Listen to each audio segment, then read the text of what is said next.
You need to move. Now. Those 4 words, spoken with cold authority at 30,000 feet, would cost an airline everything. When Evan Cole, a black investment CEO worth 9 figures, was forcibly removed from his first-class seat to accommodate a white VIP, dozens of phones captured his humiliation. What the flight attendant, the security guards, and every smirking passenger didn't know was that the man they were dragging toward economy held the airline's financial lifeline in his hands. Within hours, the video would go viral. Within days, the airline would realize their catastrophic mistake. Within weeks, the entire corporate structure would collapse under the weight of one quiet man's evidence. This isn't a story about anger.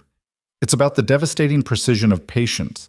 Before we continue, I invite you to follow this story to its stunning conclusion. Like this video and comment the city you're watching from. I want to see how far this story travels. The leather seat felt like butter against Evan Cole's back as he settled into 2A, the window seat in first class that he'd paid $4,200 to occupy. Outside the oval window, afternoon sunlight painted the tarmac of Newark Liberty International Airport in harsh angles. He adjusted his noise-canceling headphones, opened his tablet to review the Meridian Airlines acquisition documents one final time, and exhaled slowly. In approximately 8 hours after this flight to London and a morning meeting at their headquarters, he would wire the first installment of a $250 million investment package that would save this struggling airline from bankruptcy. The irony wasn't lost on him. Evan had built Cole Capital from nothing, a one-room office in Brooklyn 12 years ago, surviving on ramen and rejections until his first major real estate deal opened doors that had been locked his entire life. Now, at 42, his portfolio included everything from tech startups to infrastructure projects across 3 continents. Meridian Airlines was meant to be his pivot into transportation, a sector he'd been analyzing for 2 years. The cabin filled slowly. Business travelers in expensive suits, a family shepherding excited children toward economy, an elderly couple moving carefully down the aisle.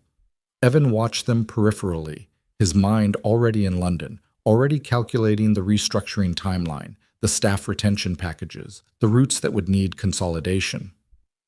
"Excuse me, sir." The voice cut through his concentration. Evan looked up to find a flight attendant. Her name tag read Jennifer Morrison, standing in the aisle with an expression he'd seen too many times in his life. Polite, professional, absolutely certain of her authority. "Yes?" Evan pulled off one headphone. "I'm going to need you to move to another seat." Jennifer's smile didn't reach her eyes. Evan blinked. "I'm sorry?" "We have a passenger who requires this seat. You'll need to relocate." The words hung in the recycled air between them. Around them, other passengers were still boarding, but Evan noticed several heads turning, conversations pausing.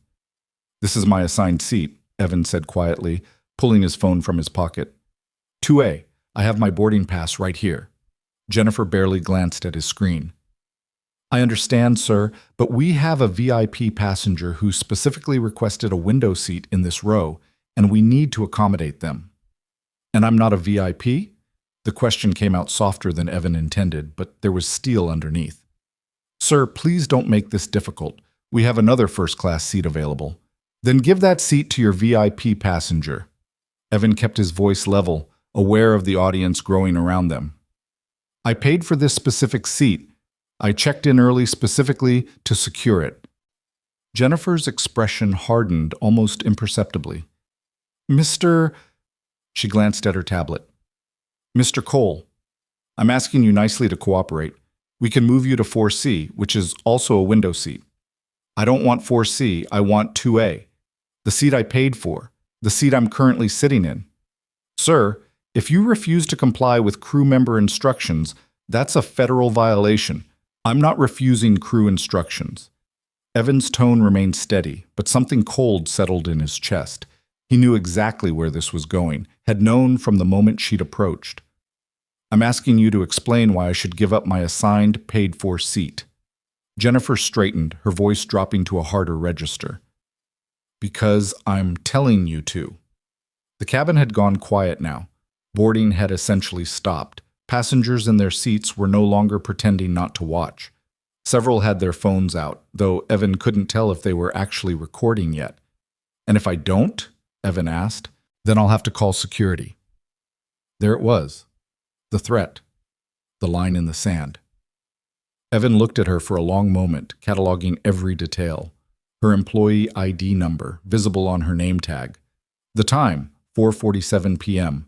The witness list building around them. Then he did something Jennifer clearly didn't expect. He nodded slowly and settled deeper into his seat. "Then call security," he said quietly. "Because I'm not moving."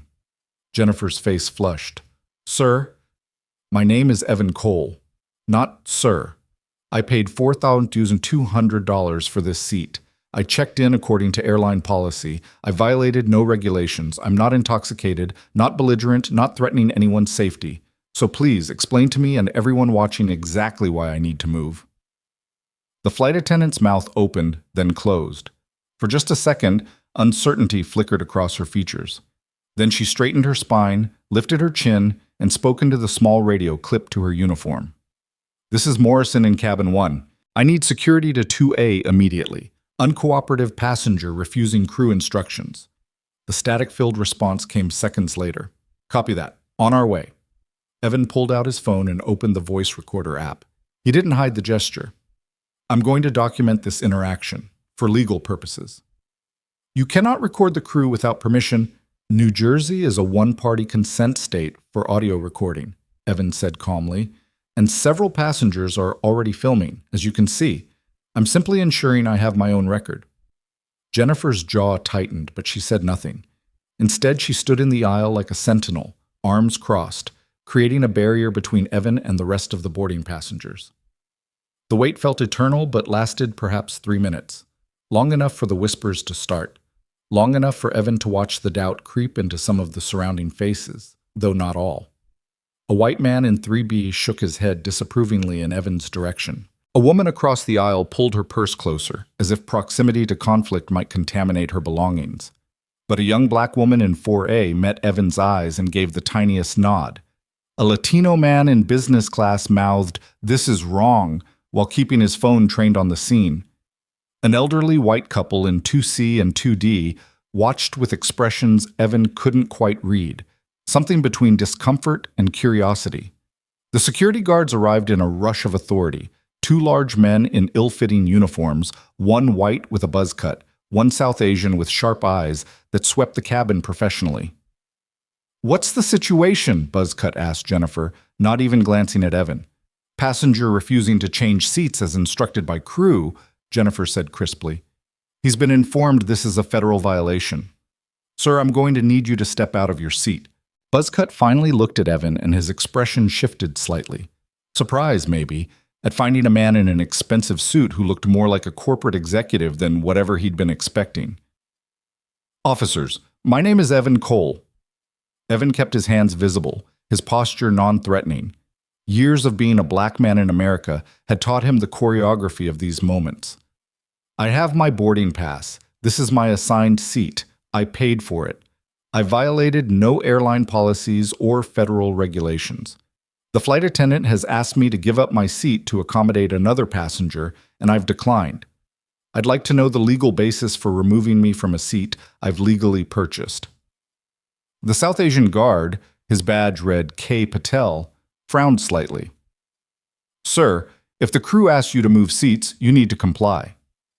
"With respect, Officer Patel, that's not accurate. Crew can give lawful instructions related to safety and federal regulations. They cannot arbitrarily remove paying passengers from assigned seats to accommodate other passengers without cause." "The cause is we have a VIP who needs this seat," Jennifer interjected sharply. "That's not a legal cause," Evan said. "That's a preference." Buzzcut, his badge identified him as D. Martinez, stepped closer. "Look, we can do this easy or hard. Your choice. But you're moving." "Am I being removed from this flight?" Evan asked. "If necessary." "On what grounds?" "Failure to comply with crew instructions." "Which instruction have I failed to comply with that relates to safety or federal aviation regulations?" Martinez's face darkened. "Don't get smart with me. I'm not being smart. I'm asking a legitimate legal question. You're threatening to forcibly remove a paying passenger. I'd like to understand the legal justification. The justification is she told you to move. Martinez jerked his thumb at Jennifer. And if I told her to give me free champagne, would that be a crew instruction she'd have to follow? Evan kept his tone maddeningly reasonable. Or are there actual regulations governing what constitutes a lawful crew instruction? Patel shifted uncomfortably. Evan noticed. This one was thinking, which made him either more dangerous or more reasonable, depending on how things developed. Sir, just take another seat, Patel said, his voice lower. It's not worth the trouble. And there it was. The logic of surrender. The mathematics of oppression. Just comply. Just make yourself smaller.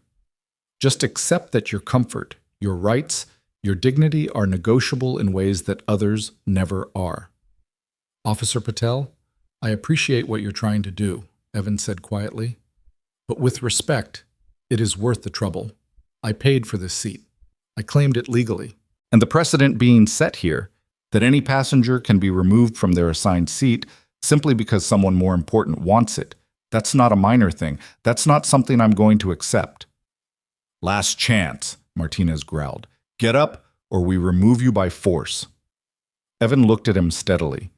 Then you'll remove me by force, because I'm not leaving this seat voluntarily. What happened next would be replayed millions of times across social media in the coming hours. Martinez reached for Evan's arm. Evan didn't resist, didn't pull away, didn't fight back, but also didn't assist. He went completely passive, his body a dead weight of principled resistance. Get up, Martinez barked. I'm not resisting, Evan said clearly, his voice carrying through the cabin.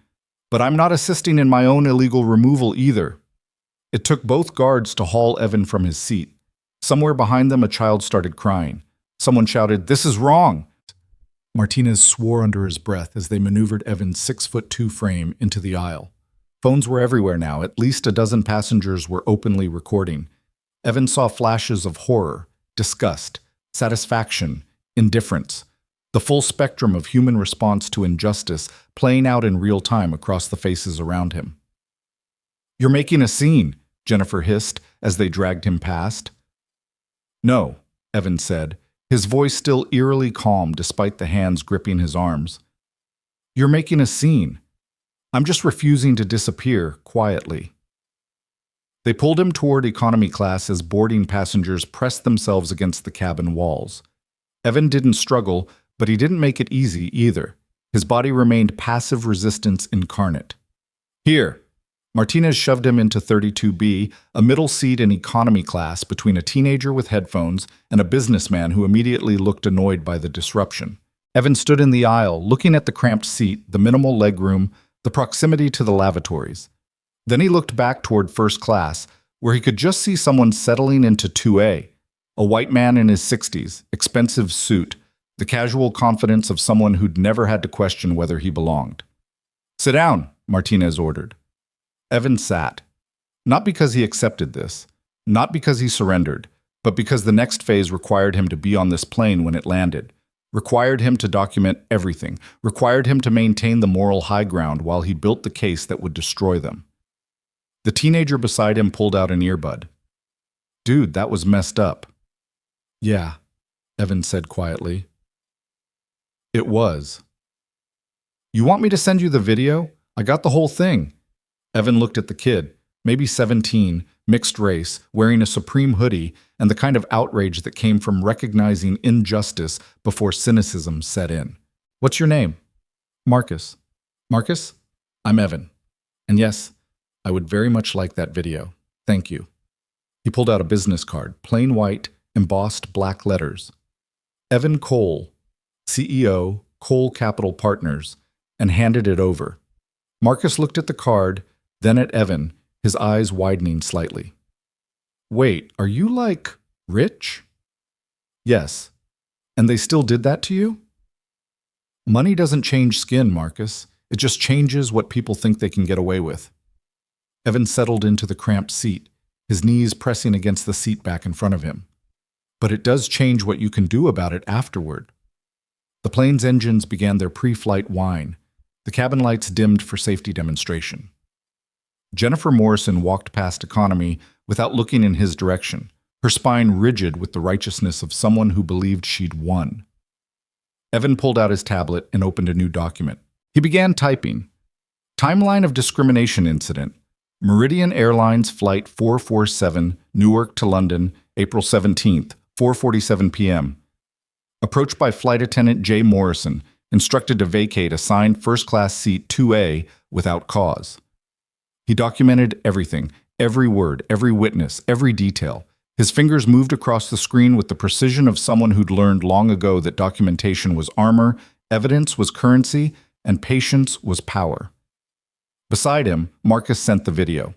Evan saved it to 3 different cloud services, then emailed copies to his attorney with the subject line, Urgent, Document Retention Notice re Meridian Airlines. The businessman on his other side glanced at Evan's screen, saw the legal terminology, and shifted uncomfortably in his seat. As the plane taxied toward the runway, Evan pulled up the Meridian Airlines acquisition documents. The first payment, $25 million, was scheduled to transfer at 9 a.m. London time tomorrow morning, approximately 6 hours after landing. The wire was already prepared, loaded into the system, awaiting only his final authorization code. He thought about that authorization code for a long moment. Thought about the 7,000 Meridian employees whose jobs depended on this investment. Thought about the families, the communities, the interconnected web of economic impact. Thought about the moral calculus of collective punishment versus individual accountability. Then he thought about the man in 2A, about Jennifer Morrison's face when she'd called security, about Martinez's hands on his arms, dragging him through the cabin like a criminal. Evan opened his encrypted messaging app and sent a message to his chief counsel. Pause all Meridian transactions pending my review, no exceptions. The response came back within seconds.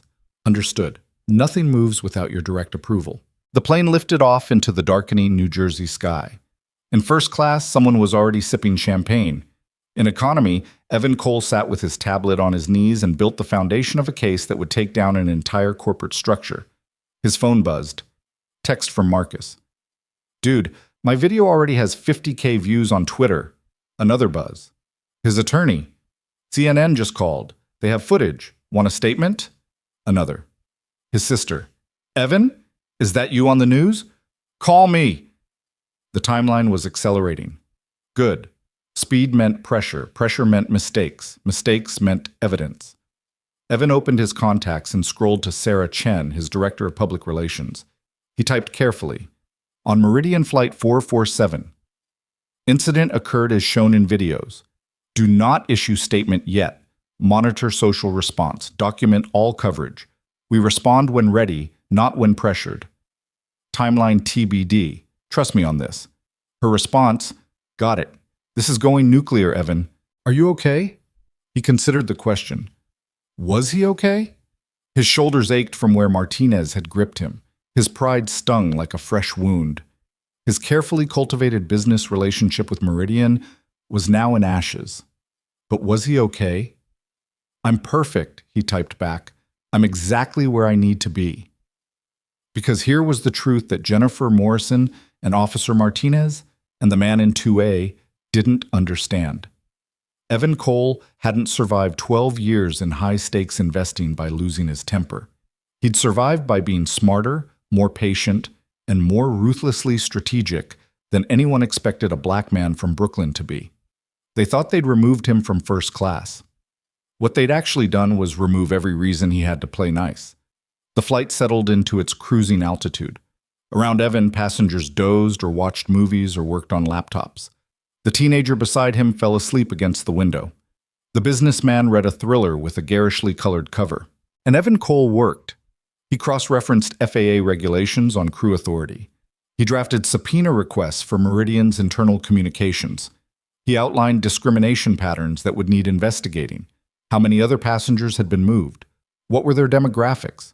Was there a documented policy, or was this ad hoc discrimination? He researched Jennifer Morrison on LinkedIn. 10 years with Meridian. Numerous customer service awards. A photo of her shaking hands with the CEO at some corporate event. She wasn't a rogue actor. She was a product of the system. which meant the system itself was the target. He researched Martinez and Patel, contracted security through a company called Safeguard Aviation Services. Multiple complaints in their online reviews about aggressive behavior, racial profiling, excessive force. That was exploitable. But most importantly, he researched the man in 2A, because that's what this was really about, wasn't it?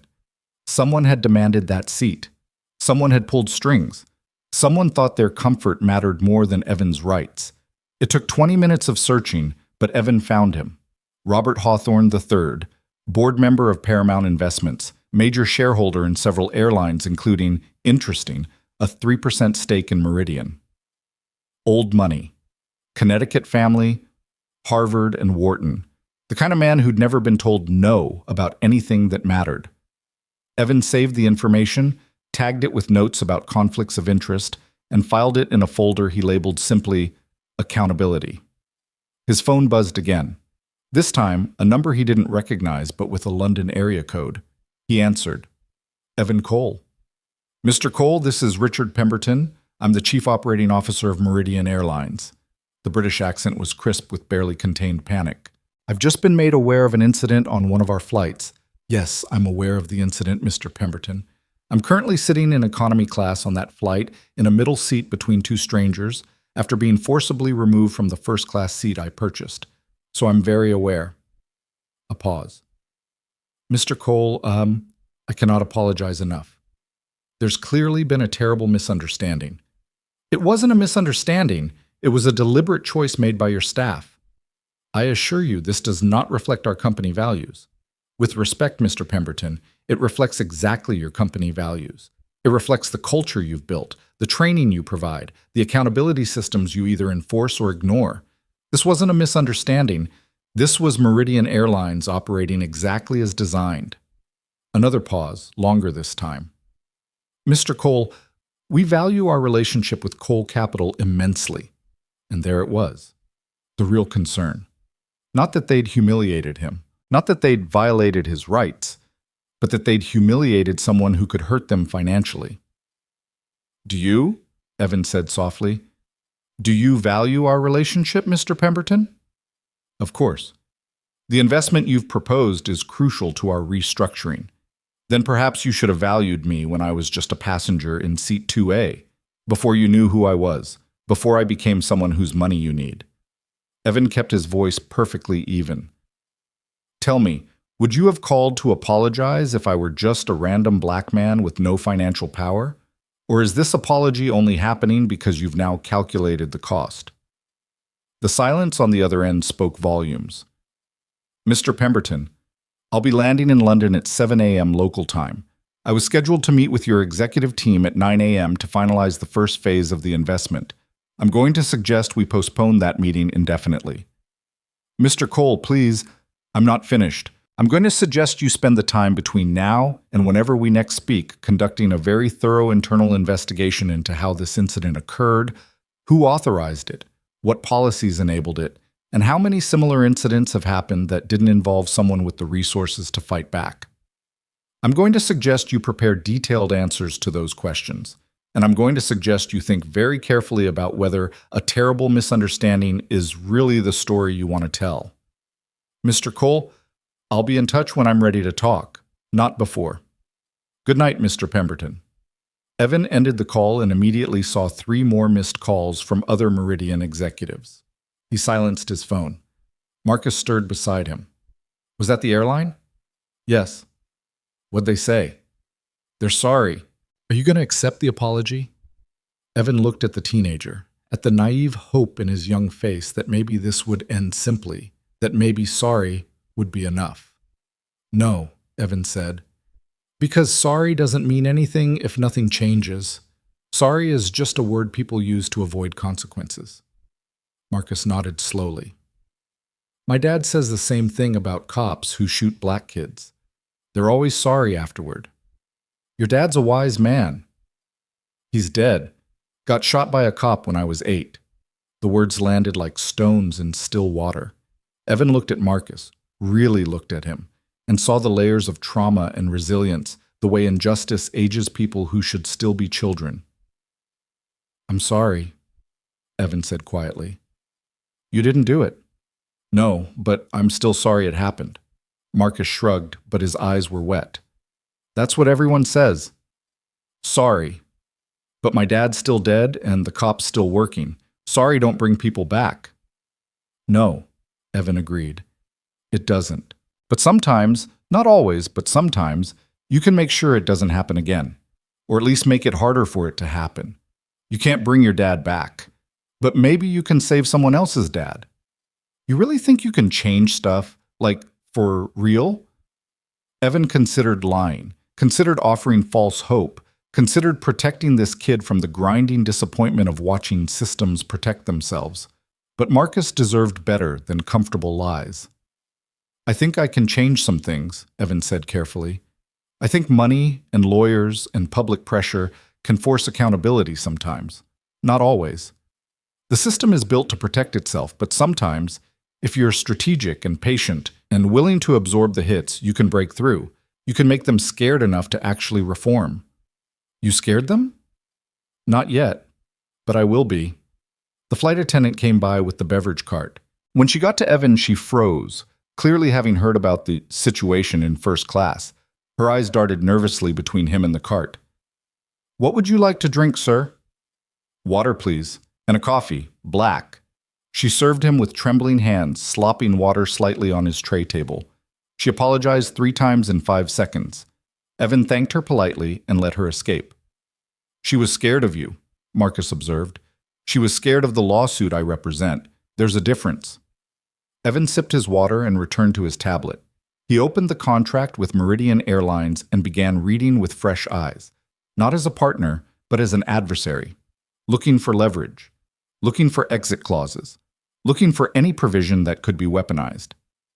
Section 12. 3 caught his attention.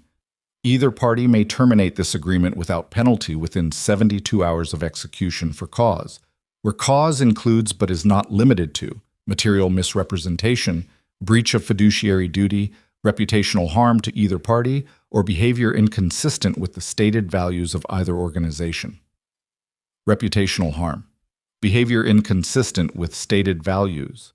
He pulled up Meridian's corporate website and navigated to their Our Values page. Right there, first bullet point. We believe in treating every customer with dignity and respect, regardless of race, religion, nationality, or background. Evan screenshot it, dated it, saved it. Then he opened the wire transfer interface and found the $25 million transaction. His finger hovered over the cancel button. This was the nuclear option. Cancel now, and Meridian would scramble. Their stock would tank. Their restructuring would stall. 7,000 jobs would be at risk. But if he didn't cancel, if he let the money flow as if nothing had happened, then what? They'd got away with it. They'd bank his investment and maybe fire Jennifer Morrison as a sacrifice, but the system would remain intact. Evan's philosophy professor from Princeton, Dr. Margaret Okonkwo, a Nigerian woman who taught him to think in systems rather than individuals, had once said, Evan, power isn't evil. Power is power. The question is whether you wield it to entrench injustice or dismantle it, and sometimes dismantling means tolerating short-term harm for long-term good. That's the burden of power, the knowledge that your choices have weight and someone always gets hurt. 7,000 jobs, 7,000 families, stacked against one man's dignity. Except it wasn't one man's dignity. It was every person who'd ever been told to move, every person who'd ever been removed, every person who'd ever swallowed humiliation because speaking up cost too much. Evan pressed cancel. He saw the transaction status changed to suspended pending review. His phone immediately erupted with calls. He ignored them all. Instead, he drafted an email to the entire Meridian Airlines board of directors. His finger paused over the send button as he read it one final time. To the board of directors of Meridian Airlines, at 4:47 p.m. Eastern Time today, aboard Flight 447 from Newark to London, I was forcibly removed from my legally purchased, properly assigned first-class seat by your staff for no reason other than to accommodate another passenger whom your employee deemed more important. I am attaching video documentation of this incident, as well as witness statements and audio recordings. I am also attaching your company's published values statement, which explicitly promises dignity and respect regardless of race. The cognitive dissonance between what you claim to believe and how your staff actually behaves represents a systematic failure of culture, training, and accountability. This is not about one flight attendant or one security officer. This is about an organization that has evidently normalized discrimination while publicly condemning it. As of 8:47 p.m. Eastern Time, I have suspended the initial $25 million investment transfer scheduled for tomorrow morning. I am invoking Section 12.3 of our agreement, reputational harm and behavior inconsistent with stated values. The investment will remain suspended until I receive satisfactory evidence that 1. A comprehensive investigation has been conducted. 2. All parties responsible for this incident have been held accountable. 3. Systematic policy changes have been implemented to prevent recurrence. 4. An independent audit of discrimination complaints has been completed and made public. I will not be bullied, placated, or bought off. I will not accept performative apologies or superficial reforms. Either your organization will undergo meaningful transformation or our business relationship will terminate permanently. Respectfully, Evan Cole, CEO, Cole Capital Partners. He pressed send. The die was cast. Beside him, Marcus had fallen back asleep, his young face peaceful in a way that belied the trauma he carried. On Evan's other side, the businessman was now openly staring at his screen. "You really suspended $25 million?" the man asked quietly. Evan looked at him. "Yes." "Over a seat? Over the principle that money doesn't buy the right to treat people like furniture to be rearranged at will. Over the idea that some passengers matter and some don't. Over basic human dignity." Evan paused. "But yes, if it makes you more comfortable, you can reduce it to over a seat." The man flushed. "I didn't mean—" "Yes, you did. It's okay. Most people think that way. That's why this keeps happening." The flight stretched on. Evan dozed fitfully, his body hyper-aware of the cramped space, his mind racing with strategy and fury and the cold satisfaction of the truly wronged who also possessed the means for meaningful retaliation. When he woke, his phone showed 37 missed calls, 104 text messages, and 23 emails from Meridian executives, board members, and attorneys. He scrolled through them without reading. None of them mattered yet. They were still in panic mode, still reactive, still thinking this was a problem they could manage. They hadn't realized yet that this wasn't a PR crisis. This was a reckoning. The pilot's voice crackled over the intercom. "Ladies and gentlemen, we're beginning our descent into London Heathrow. Current local time is 6:42 a.m. Evan looked out the window at the gray London dawn and thought about what came next. The investigation he would demand, the policies he would require, the transparency he would insist upon, the precedent he would set. But mostly, he thought about the man in 2A, Robert Hawthorne III, who probably hadn't thought about this incident since settling into Evan's seat, who probably assumed his comfort was worth someone else's humiliation, who probably never considered that actions have consequences when you hurt the wrong person. Evan's phone buzzed. A text from his attorney. "Evan, whatever you're planning, please call me first. These people have lawyers too." He smiled grimly and typed back, "I'm not planning anything illegal. I'm just going to make them live up to their own stated values. If that destroys them, that's not my fault." The response came fast. "That's what I'm afraid of." The plane touched down with a bump and a squeal of tires. Around him, passengers stirred, gathered belongings, prepared to disembark. In first class, they would already be standing, already claiming overhead bins, already asserting their priority. Evan remained seated, watching the slow shuffle of economy passengers. The hierarchy made visible. The sorting of who matters made physical. When his turn finally came, he stood, stretched his cramped muscles, and began the long walk forward. As he passed through first class, he saw the seat, 2A, empty now, a rumpled blanket left behind like evidence. At the door, Jennifer Morrison stood beside the captain, thanking passengers with mechanical politeness. When she saw Evan, her face went white. "Mr. Cole." He walked past her without a word. No dramatic confrontation, no angry speech, just the cold weight of his presence, the promise of consequences yet to come. The jetway felt endless. The terminal spread before him, glass and steel and the bustle of international travel. Evan checked his phone and found a message from Pemberton. "Mr. Cole, our CEO would like to speak with you immediately. We're prepared to offer significant compensation and assurances. Please give us the chance to make this right." Compensation, assurances. The usual tools of the powerful trying to buy off the inconvenient. Evan typed a simple reply. No compensation, no assurances. Investigation first. Accountability second. Reform third. Then maybe we talk. He was halfway through customs when his phone rang again. This time, a U.S. number with a 202 area code. Washington, D.C. Evan Cole. "Mr. Cole, this is Senator Janet Reynolds. I serve on the Commerce Committee with oversight of aviation.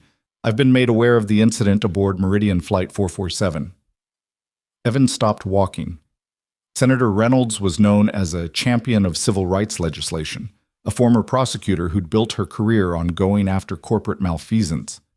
"Senator, I'm calling to tell you that my office will be launching an investigation into discrimination practices at Meridian Airlines. We'd like your cooperation." "You'll have it. I'm also calling to tell you to be careful. When you go after companies this size, they fight back. They have resources, Mr. Cole, political connections, very expensive lawyers." "So do I, Senator." A pause, then a sound that might have been approval. "Yes, I imagine you do. Still, watch yourself. And Mr. Cole, thank you for not just accepting their money and moving on. A lot of people would have. A lot of people don't have the luxury of choice, Senator. I do, so I'm using it." After she hung up, Evan stood in the middle of Heathrow Airport and let himself feel, just for a moment, the weight of what he'd set in motion. The investigation, the media firestorm, the corporate scrambling, the inevitable attempts to discredit him, to paint him as opportunistic or vindictive or greedy. Let them try. He'd been underestimated his entire life, had been told he didn't belong in rooms he'd built, had been assumed to be the help, the threat, the exception, anything but simply equal. Now he was going to teach Meridian Airlines what happened when you underestimate Evan Cole. Not with anger, with evidence, with patience, with the devastating precision of someone who knew exactly how to dismantle the systems that had tried to diminish him. He walked toward the exit, toward London, toward the unraveling of everything Meridian Airlines thought they could control. And somewhere behind him, in a plane now being cleaned for its return flight, Seat 2A sat empty. A throne they'd fought to protect. That had cost them everything. The hotel suite overlooking Hyde Park cost more per night than most people earned in a week, but Evan barely noticed the luxury as he dropped his bag by the door and moved straight to the desk. His laptop was open within seconds, connecting to the hotel's business-grade internet, pulling up news feeds that were already exploding with the story. "Investor forcibly removed from first-class seat hours before major deal," read the Bloomberg headline. CNN had gone with "caught on camera, Black CEO dragged from airline seat he paid for." The Guardian's angle was sharper. American Airlines 200 problem, the passenger they shouldn't have touched. The video from Marcus had been shared over 2 million times. Other angles had emerged. A woman in 3C had captured the entire security removal in crisp 4K. A man in economy had filmed Evan's forced walk through the cabin. The internet had assembled a complete record of his humiliation from multiple perspectives, each one worse than the last. Evan watched himself being dragged from his seat with a detachment that surprised him. The man on the screen looked calm, dignified, even in indignity. But Evan remembered the white-hot rage burning beneath that calm surface. The decades of smaller humiliations suddenly crystallized into this one moment of absolute clarity about how the world actually worked. His phone buzzed. Sarah Chen, his PR director. "Tell me you're seeing this," she said without preamble. "I'm seeing it. Evan, this is unprecedented. I've handled crisis communications for 15 years and I've never seen anything move this fast.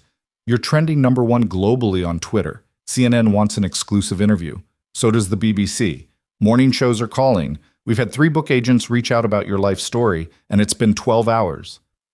No interviews yet. Evan, no interviews, no statements, no managing the narrative. Let it burn, Sarah. Let them scramble. Let Meridian try to explain this without knowing what I'm planning. Chaos is a weapon, and right now it's my weapon. A pause. You're playing a dangerous game.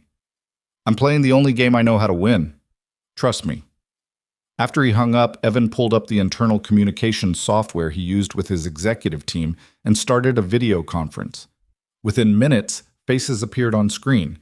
His Chief Financial Officer, David Wu, Chief Counsel, Amanda Torres, Head of Investments, Patricia Okafor, and Sarah Chen joining from New York despite the ungodly hour. Status, Evan said simply. David went first. The Meridian deal suspension is causing ripples across the market. Their stock dropped 18% in after-hours trading. Other airlines are down 3 to 5% on fears of copycat discrimination lawsuits. We're getting calls from every major financial news outlet wanting to know if this affects our other transport sector investments. Tell them we evaluate all partnerships based on operational integrity and corporate values, and will continue to do so. Patricia leaned forward. Evan, I need to be direct. Suspending this deal puts 7,000 jobs at risk. Meridian was leveraged on the assumption of our capital injection. Without it, they're looking at bankruptcy proceedings within 90 days, maybe sooner. I know you're angry. I'm angry too watching that video, but we need to think about the collateral damage. I am thinking about it. Evan's voice was quiet but firm. I'm thinking about how many of those 7,000 employees are Black, Brown, Asian, LGBTQ, disabled, people who've probably experienced some version of what happened to me. I'm thinking about how letting this slide tells them their dignity doesn't matter. I'm thinking about the next Black executive who gets removed from a seat and doesn't have the resources to fight back. Sometimes, Patricia, you have to burn down the house to kill the rot. That's a hell of a metaphor when 7,000 families are inside the house. The families aren't the rot. The leadership is. And we can save the families by replacing the leadership, which brings me to our actual strategy. Evan pulled up a document on his screen. Amanda, I need a full legal brief on hostile takeover options for a distressed airline. What would it take to force a leadership change at Meridian? Amanda Torres, a former federal prosecutor who'd won cases against Fortune 500 companies, raised an eyebrow. You want to buy them outright? I want to own them completely. No board seats. No partial influence. Complete operational control. If they're going to wear my investment dollars, they're going to wear my values. That's going to cost significantly more than the original investment package. How much more? If we factor in the stock decline, outstanding debt, and the leverage position we'd have with them facing bankruptcy, maybe $400 million total. But Evan, that's assuming we can move fast enough. If they find another investor or restructure through bankruptcy court, this gets exponentially more complicated. Then we move faster. David, free up liquid capital. Patricia, I want you analyzing their route structure, fleet composition, union contracts, everything that affects operational value.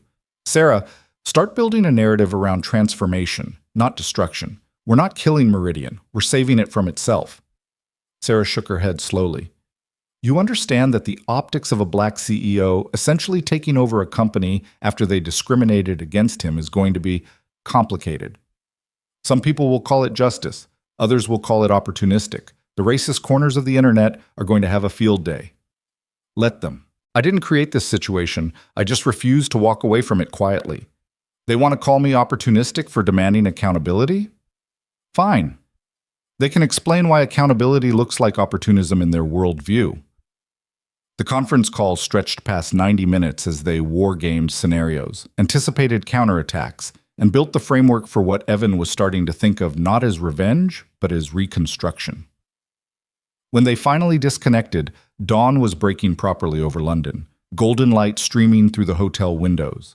Evan stood and stretched, his body still aching from being manhandled and cramped into economy for 8 hours. He was supposed to be tired, should be exhausted, but adrenaline and purpose were proving more potent than sleep. His phone rang, another unfamiliar number, this time with a New York area code. Mr. Cole? My name is Thomas Aldridge. I'm the chairman of the board at Meridian Airlines. Evan recognized the name immediately.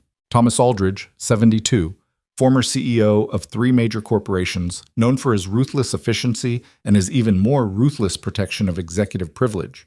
If Aldridge was calling personally, Meridian was beyond panicking. Mr. Aldridge, I'll be direct because I suspect you appreciate directness. What happened on that flight was inexcusable. Jennifer Morrison has been terminated. The security contractors have been dismissed. We're implementing immediate retraining for all customer-facing staff. Firing people doesn't fix systems, Mr. Aldridge. It just creates scapegoats. What would fix systems, in your view? Complete transparency, an independent investigation, not one conducted by your internal team. Public release of all discrimination complaints filed against Meridian in the last 5 years. A civilian oversight board with actual authority to enforce policy changes. Regular audits with public reporting. And leadership that understands that diversity isn't a PR strategy. It's an operational necessity. Silence on the other end of the line, then carefully measured words. That's a very expensive list of demands, Mr. Cole. I can afford expensive. The question is whether you can afford not meeting them. We can find other investors. Can you? In the next 72 hours before your credit lines collapse and your stock enters penny territory? Because I've been making calls, Mr. Aldridge. I've been letting it be known that Cole Capital views any investment in Meridian at this stage as tacit endorsement of discrimination. That tends to make institutional investors nervous. That's economic warfare. No, that's market consequences for corporate behavior. You built a company culture that enabled what happened to me. You don't get to cry foul when the market responds accordingly. Aldridge's voice dropped, losing its boardroom smoothness. What do you want, Cole? Really want? Because this isn't about seat assignments anymore, and we both know it. You're right. It's about every black person who's been told they don't belong in first class. Every brown person told their reservation was lost. Every Asian traveler asked if they really speak English.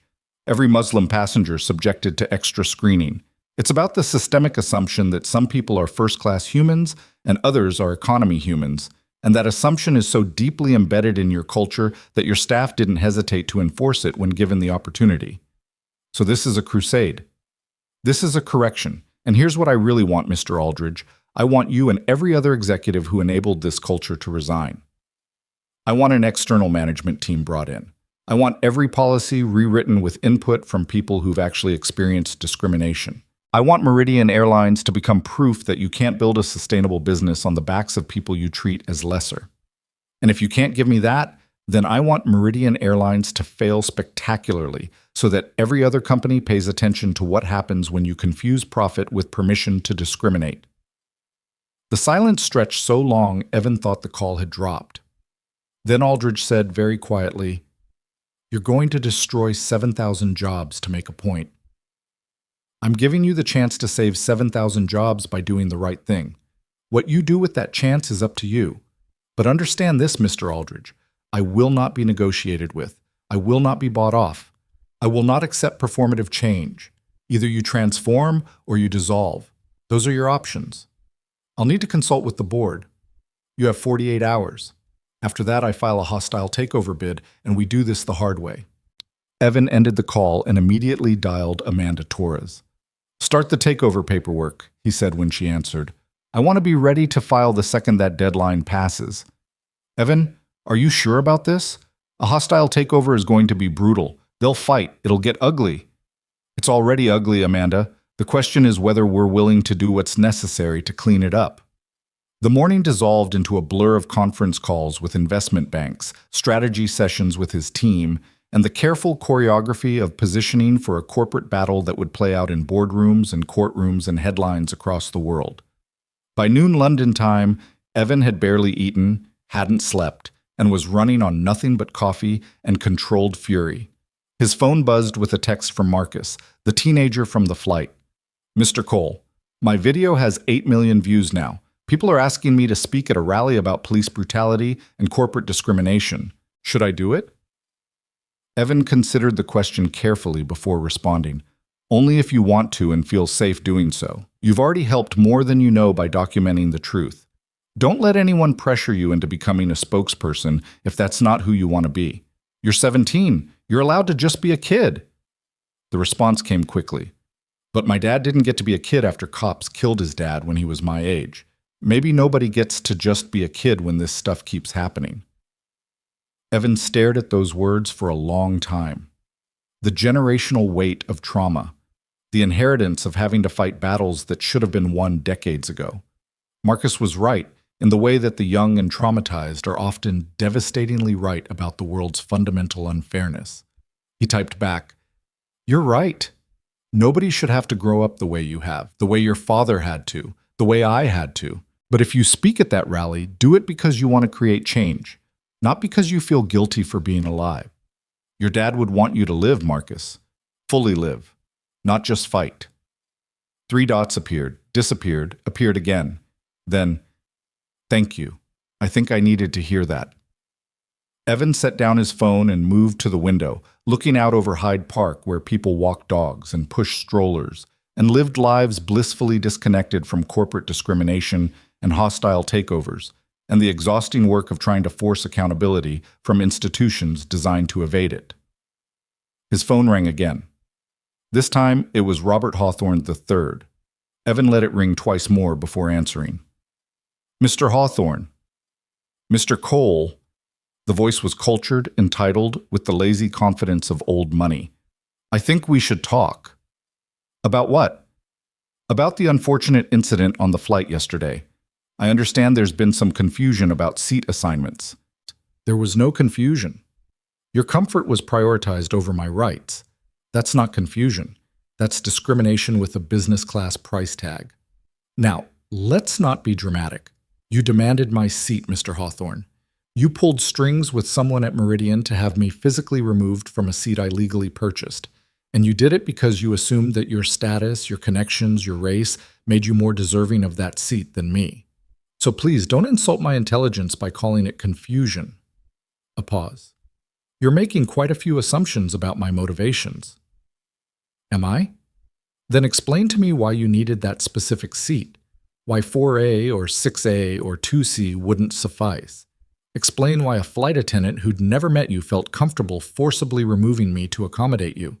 Explain the mechanism, Mr. Hawthorne, by which your ass ended up in my seat. I don't appreciate your tone.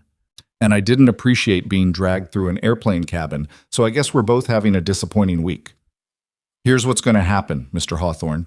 You're going to give a deposition explaining exactly how you came to occupy seat 2A. You're going to detail every call you made, every string you pulled, every person you contacted. And that deposition is going to become part of the public record in the lawsuit I'm filing against Meridian Airlines. I'll do no such thing. Then I'll subpoena you. And unlike a voluntary deposition, a subpoena looks really bad for someone who sits on multiple corporate boards, raises questions about what else you might be hiding, damages credibility, makes shareholders nervous. So you can cooperate, or you can watch me turn you into a case study in privilege gone wrong. Your choice. Hawthorne's breathing had changed, audible anger replacing the smooth condescension. You're playing a dangerous game, Cole. You have no idea who you're dealing with. Actually, I know exactly who I'm dealing with. Robert Hawthorne III, born into money you didn't earn, educated at schools your grandfather's donations guaranteed admission to, hired into positions your father's friends provided. You've never been told no by anyone who mattered. You've never had to fight for respect. You've never sat in economy because some other passenger thought they deserved your seat. You're not dangerous, Mr. Hawthorne. You're just accustomed to other people being afraid of you, but I'm not other people. This conversation is over. One more thing. Your 3% stake in Meridian, I'd sell it if I were you. The stock's about to get a lot worse before it gets better. Consider it free financial advice. Evan ended the call and felt something close to satisfaction. Not because he'd intimidated Hawthorne, intimidation wasn't the goal, but because he'd mapped another piece of the system, identified another pressure point, understood more clearly how privilege reproduced itself through networks of casual expectations and unquestioned accommodations. His laptop chimed with an incoming email. The sender was listed simply as a friend. Evan opened it cautiously, suspecting spam or worse. Instead, he found a detailed document outlining patterns of discrimination complaints at Meridian Airlines dating back 7 years. Passenger names redacted, but demographics clear. 37 complaints involving black passengers being removed from seats or denied boarding. 22 involving Middle Eastern or South Asian passengers subjected to extra screening. 15 involving disabled passengers denied accommodation. All complaints dismissed or settled quietly with non-disclosure agreements. The email included a note. I work in Meridian's legal department. I can't come forward publicly without losing my job and my family's health insurance. But I can't watch this keep happening. The attached files are real. Use them however you need to. Someone has to make this stop. Evan forwarded the email immediately to Amanda Torres with a note. Verify authenticity, but if real, this is everything. This shows systematic pattern. This is how we prove it wasn't just me. The afternoon brought another wave of calls. Senator Reynolds wanted to coordinate congressional testimony. The NAACP wanted to add Meridian to their corporate accountability campaign. 3 law firms specializing in discrimination cases offered to work pro bono in exchange for the publicity. A victims' rights group wanted to organize demonstrations outside Meridian's headquarters. Evan fielded them all with the same message. Wait. Let the investigation develop. Let the evidence accumulate. Don't turn this into theater before the substance was secure. By evening, exhaustion was winning its war against adrenaline. Evan ordered room service, a steak he barely tasted, vegetables he mechanically consumed, and tried to sleep. But his mind wouldn't stop building the case, anticipating counterattacks, calculating the odds of various strategies. At 11 p.m. London time, his phone buzzed with a news alert. Meridian Airlines stock enters free fall as major investors pull support. At midnight, Meridian Airlines CEO Richard Pemberton resigns amid discrimination scandal. At 1 a.m., breaking, federal investigation launched into airline discrimination practices. At 2 a.m., anonymous Meridian employee releases internal documents showing pattern of racial discrimination. The dominoes were falling faster than even Evan had anticipated. The system, faced with genuine accountability for once, was consuming itself. Executives were fleeing, investors were abandoning ship. The truth, once released, was moving with its own momentum. At 3 a.m., Evan finally slept, his dreams a confused tangle of airplane cabins and boardrooms, and the face of that teenager Marcus asking over and over, "Can you really change stuff? For real?" He woke 6 hours later to 43 missed calls and a text from Amanda Torres marked urgent. Aldridge wants to meet in person today. Says he has a proposal you need to hear before filing takeover paperwork. Your call on whether to give him the audience. Evan stared at the message, weighing options. Meeting gave Aldridge the opportunity to manipulate, to deploy whatever charm or threats or compromises he'd prepared.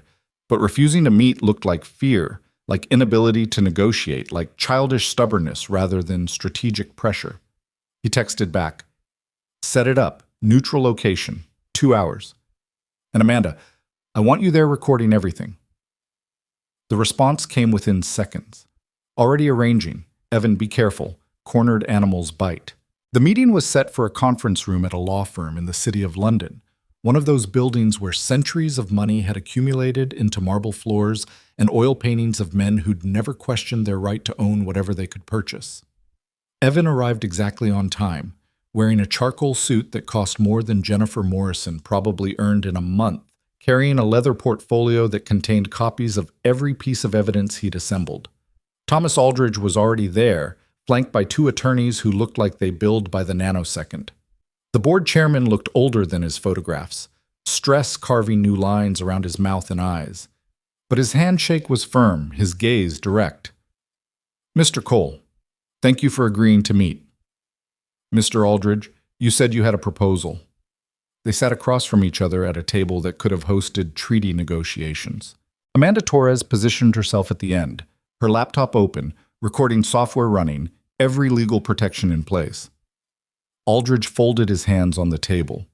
"I'm going to be direct because you've made it clear you don't appreciate bullshit. The board met this morning. We've reviewed the evidence that's been leaked. Yes, we know it's real, and yes, we know we're exposed. We've also reviewed the financial projections if we enter bankruptcy versus if we accept your takeover bid. And we're prepared to offer you an alternative, complete management restructuring. Every executive involved in operations that enabled the incident is gone. The board reconstitutes with 50% new members, half of whom you have approval authority over. Independent oversight committee with real authority as you demanded. Public audit of discrimination complaints. Policy overhaul with external consultation. And your original investment restored with equity stake increased to 35% and operational control over diversity and inclusion initiatives. Evan listened without expression. It was a good offer, maybe even a sincere one. It gave him most of what he'd demanded without the brutal public spectacle and risk of a hostile takeover, which made it exactly the kind of compromise that let systems survive intact. "Who stays?" Evan asked quietly. "I'm sorry?" "You're telling me who goes. I'm asking who stays. Because here's what I understand about institutional cultures, Mr. Aldridge. They're not built by a few bad actors. They're built by everyone who looks away, everyone who stays silent, everyone who benefits from the system while claiming they didn't know, didn't see, couldn't possibly have prevented it. So who stays, and why should I believe they're any different?" Aldridge shifted uncomfortably. The remaining leadership has been thoroughly vetted. By whom? The same board that didn't notice you'd built a discrimination machine? The same executives who are now scrambling to cover their asses? You're asking me to trust the judgment of people whose judgment failed catastrophically. Mr. Cole, you're not being reasonable. I'm being extremely reasonable. I'm just not being convenient. There's a difference. Evan leaned forward. Here's what I think is really happening. I think you're terrified that a hostile takeover will reveal even more rot than we've already found. I think there are financial irregularities, operational failures, legal exposures that you're desperate to keep buried. I think you're offering me a piece of the company because you know I'll discover everything if I take the whole thing. And I think you believe you can offer just enough reform to satisfy me while protecting the core power structure that made you all rich. Moatu. One of Aldridge's attorneys started to object, but the chairman raised a hand to silence him. "You're a perceptive man, Mr. Cole. I'm a black man who's survived in spaces that didn't want me. Perception isn't optional, it's survival." Aldridge nodded slowly. "So what would satisfy you? What would make you believe the reform is real?" "You resign, personally, not as punishment, but as demonstration that accountability reaches the top. Every board member who's served more than 3 years resigns. We bring in external management, people with track records in corporate transformation, not airline operations. We don't just audit discrimination complaints. We create a compensation fund for everyone who was harmed and silenced. We don't just change policy. We change the economic incentives so that diversity becomes profitable and discrimination becomes expensive. We don't just apologize. We build something different from the ground up." The room was silent except for the faint hum of Amanda's laptop, recording every word.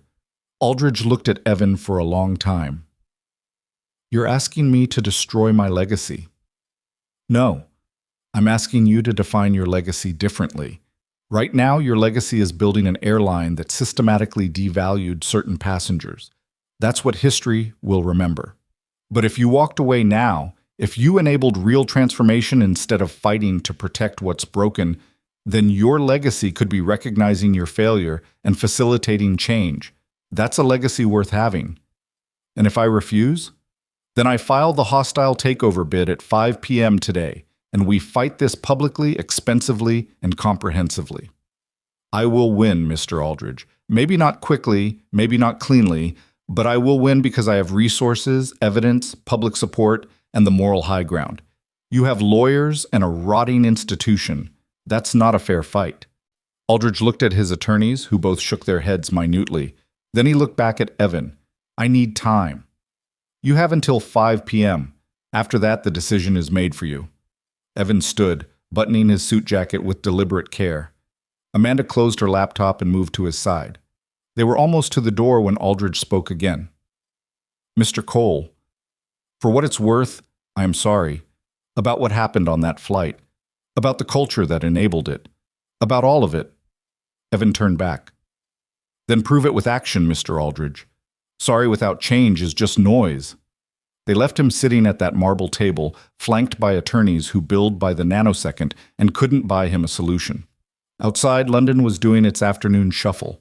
Tourists and business people, and the endless flow of humans trying to get somewhere better. Evan and Amanda walked in silence for a block before she spoke. You know there's a chance he calls your bluff, that he forces the hostile takeover. It's not a bluff. Evan, a hostile takeover of this size could take months, cost tens of millions, consume your life. Are you really prepared for that? He stopped walking and looked at her. Amanda, I've spent my entire life being told I don't belong in places I'd earned the right to be, being watched in stores like I'm going to steal something, being assumed to be the help instead of the boss, being removed from airplane seats I paid for. Every black person in America has 1,000 of these stories. Most of us swallow them because fighting back costs too much. But I have resources they didn't have. I have a platform they never got. So yes, I'm prepared to spend months and millions proving that actions have consequences. Because if I don't, then the next Evan Cole who gets removed from a seat won't have anyone to point to who fought back and won. Amanda nodded slowly. Then let's get ready. Because 5 p.m. is coming, and I don't think Aldridge is going to give you what you want. They returned to Evan's hotel suite and spent the afternoon finalizing the hostile takeover documents. The mechanics of corporate warfare, proxy fights and tender offers, securities filings and regulatory approvals, the careful legal framework for seizing control of an entity that didn't want to surrender. At 4:30 p.m., Evan's phone rang. Aldridge. Mr. Cole, I've consulted with the board. We can't accept your terms. They're too extreme. They would destabilize the company beyond recovery. Then we proceed with the takeover. Wait, before you do, I need you to understand something. What you're attempting will hurt people, real people, employees who depend on their jobs, passengers who depend on our routes, communities that depend on our economic presence. You're so focused on your revenge that you can't see the collateral damage. Evan closed his eyes briefly. This was the argument he'd anticipated and dreaded, the weaponization of innocent victims to protect guilty systems. Mr. Aldridge, those employees and passengers and communities have been hurt for years by your discrimination. You just didn't care because they couldn't fight back. You're not worried about them now. You're worried about yourself. Don't dress up self-preservation as concern for others. I'm trying to save jobs.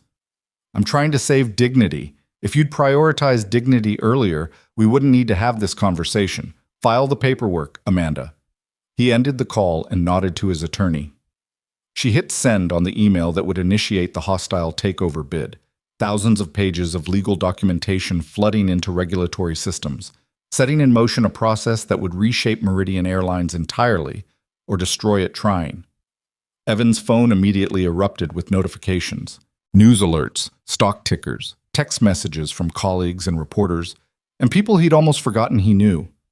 The story was entering a new phase, from viral incident to corporate warfare. And somewhere in Connecticut, Robert Hawthorne III was probably just sitting down to dinner, unaware that his casual abuse of power had triggered a reckoning that would reshape an entire industry. That was fine. Evan would make sure he learned soon enough. The hostile takeover documents hit the Securities and Exchange Commission servers at exactly 5:02 p.m. London time, which meant Wall Street was just opening for the day. Evan watched the real-time market data on his laptop screen as Meridian's stock price began its freefall, down 23% in the first hour, circuit breakers triggering twice to halt trading. Billions in market capitalization evaporating like morning fog. His phone rang continuously, but he ignored most calls, letting Amanda filter the noise while he focused on the chessboard. Because this was chess now, not poker. Every move visible, every consequence calculable, no bluffing allowed. Just the ruthless logic of corporate combat played out in regulatory filings and shareholder proxies, and the cold mathematics of who could marshal more resources, more time, more willpower. Evan, you need to see this. Amanda turned her laptop toward him, showing a press release that had gone live minutes earlier. Meridian just announced they've secured emergency financing from Paramount Investments. Evan read the headline twice, then felt something cold settle in his chest. Paramount Investments, Robert Hawthorne III's firm. How much? He asked quietly. $50 million? Enough to keep them solvent through bankruptcy proceedings if necessary. The press release says Paramount is committed to supporting Meridian's operational independence and employee welfare. Hawthorne is protecting his investment. Evan sat back, mind racing through implications. He's got 3% equity stake. If I take over, I'll investigate how he got that seat, expose his role in the discrimination, probably tank his reputation badly enough that other boards dump him. So he's propping up Meridian to prevent my takeover. It's brilliant, actually, Amanda admitted grudgingly. He turns your moral crusade into a financial stalemate. You can still buy them, but now it costs more and takes longer. He's betting you'll lose public support if this drags out, that people will start seeing you as just another corporate raider instead of a victim seeking justice. Evan stood and moved to the window, watching London's evening traffic create rivers of light through the darkening streets. Somewhere down there, people were heading home to families, to dinners, to lives unburdened by the exhausting work of trying to force accountability from institutions designed to evade it. He envied them for a moment, those anonymous people with simple problems, then pushed the envy away. He'd chosen this path, chosen it the moment he'd refused to leave seat 2A. Get me everything on Paramount's financials, he said without turning around. Every investment, every debt position, every loan covenant. If Hawthorne wants to play, we'll play. But we play deep. Over the next 72 hours, Evan's hotel suite transformed into a war room. His core team flew in from New York. David Wu setting up terminals to track market movements, Patricia Okafor analyzing Meridian's route structures and asset values, Sarah Chen coordinating media strategy from a commandeered desk by the window. They ordered food they forgot to eat, drank coffee that turned cold before they noticed, and built the infrastructure for sustained corporate warfare. The media narrative was fracturing in real time. MSNBC ran segments celebrating Evan's fight for accountability. Fox News brought on commentators who questioned whether one incident justified destroying thousands of jobs. Financial networks debated whether hostile takeovers should be allowed for social justice purposes. Social media divided into camps, hashtags like Justice for Evan and Save Meridian Jobs trending simultaneously, neither side willing to acknowledge the other's points. Evan gave no interviews, made no statements, let the silence create its own pressure. Sarah argued constantly that he needed to control the narrative, that silence allowed enemies to define him. But Evan understood something about power that Sarah's PR training hadn't taught her, that sometimes the most powerful thing you could do was refuse to explain yourself. Let them wonder, let them speculate, let the uncertainty be the weapon. On the fourth day, Senator Reynolds held a press conference announcing formal Senate hearings on discrimination in the airline industry. She stood at a podium in the Russell Senate Office Building, flanked by civil rights leaders and former airline employees prepared to testify. And she said things that made Meridian's legal team scramble. We've received hundreds of complaints from passengers who experienced discrimination on Meridian flights, Reynolds said, her voice carrying the authority of someone who'd prosecuted corporate criminals before entering politics. Passengers told to move seats because of their race. Passengers denied boarding because of their appearance. Passengers subjected to invasive searches because of their names. This isn't about one incident. This is about a pattern of systematic devaluation of certain human beings. And this committee will ensure that every person responsible is held accountable. Evan watched the press conference live, seeing the political calculus behind Reynolds' timing. She was smart, using his case as the wedge to crack open larger investigations, letting his resources and visibility create space for people who'd been harmed without recourse. It was good strategy, but it also complicated his takeover. The more this became a political issue, the more regulatory scrutiny he'd face if he succeeded. His phone buzzed with a text from an unknown number. Mr. Cole. This is Jennifer Morrison. I know you have no reason to listen to me, but I need to speak with you. Please. What happened wasn't what you think. Evan stared at the message for a long time. Jennifer Morrison, the flight attendant who'd triggered this entire cascade. He should delete it, block the number, refuse any contact that might compromise his legal position. Amanda would definitely tell him to have no communication whatsoever. He typed back, "You have 5 minutes. Call this number." The phone rang almost immediately. Jennifer's voice was hoarse, like she'd been crying or hadn't slept in days.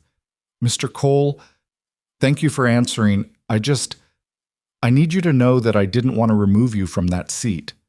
I was told to do it." By whom? My supervisor. She got a call from someone in corporate, I don't know who, saying that seat 2A needed to be cleared for a VIP passenger. I didn't know it was you. I didn't know you were a major investor. I just knew I'd been given a direct order. And you never questioned that order? Never thought maybe it was wrong to forcibly remove a paying passenger? A pause, then quietly, I questioned it. I told my supervisor it didn't seem right. She said if I didn't do it, I'd be written up for insubordination. I'm a single mother, Mr. Cole. I have 2 kids. I can't afford to lose my job. Evan closed his eyes. This was the real machinery of oppression. Not evil people making evil choices, but ordinary people following orders because survival demanded it. Because the system was designed to make compliance easier than resistance. Because the distance between comfort and catastrophe was one paycheck for most of America. Jennifer, I understand your position, truly. But you had a choice. A hard choice, but still a choice. You could have refused. You could have called your union rep. You could have documented the order and filed a complaint. Instead, you called security and had me dragged from my seat. I know that now. I've watched that video 1,000 times. I see my face in it, how certain I looked, how convinced I was that I was just doing my job. And I'm ashamed, Mr. Cole. I'm so deeply ashamed I can barely look at my own children. Has Meridian taken care of you after firing you? They gave me 2 weeks severance and a non-disparagement agreement. If I speak publicly about what happened, I lose the severance and they'll fight my unemployment claim. There it was. The system protecting itself again. Fire the scapegoat, but silence her so she can't explain how the system actually worked, can't name the people who gave orders, can't describe the culture that made discrimination routine. Jennifer, I'm going to have my attorney contact you. If you're willing to give a deposition explaining exactly what happened, who gave orders, what the culture was like, how decisions got made, then I'll make sure you're protected financially. I'll cover your legal fees and compensate you for lost income. But you need to tell the truth. All of it, even the parts that make you look bad. Why would you help me? I'm the one who did this to you. Because you're right, you were following orders. And I want to know who gave those orders and why they felt comfortable giving them. You're not the disease, Jennifer. You're a symptom, and I need you to help me treat the disease. After she hung up, Evan sat in the darkening hotel room and felt the full weight of what he was doing. 7,000 jobs, Jennifer Morrison's 2 kids, Marcus, whose father had been killed by police, every person whose life intersected with this battle, whether they'd chosen to be part of it or not. The collateral damage of forcing change was real, and no amount of moral certainty made it hurt less. Amanda found him there an hour later, sitting in the dark. We have a problem, she said without preamble. Paramount just increased their financing to Meridian. They're now in for $100 million, and they've recruited 2 other investment firms to join them. Blackstone's interested, so is KKR. They're assembling a consortium to block your takeover. Can they succeed? If they match our bid and promise to keep current management in place? Maybe. The board might prefer selling to a consortium over surrendering to hostile takeover. They'd preserve more autonomy, save more jobs in the short term.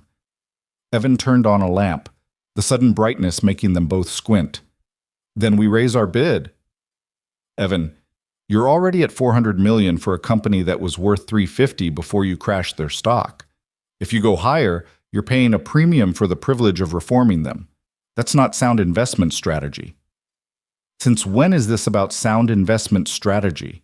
This stopped being about money the moment they dragged me from that seat.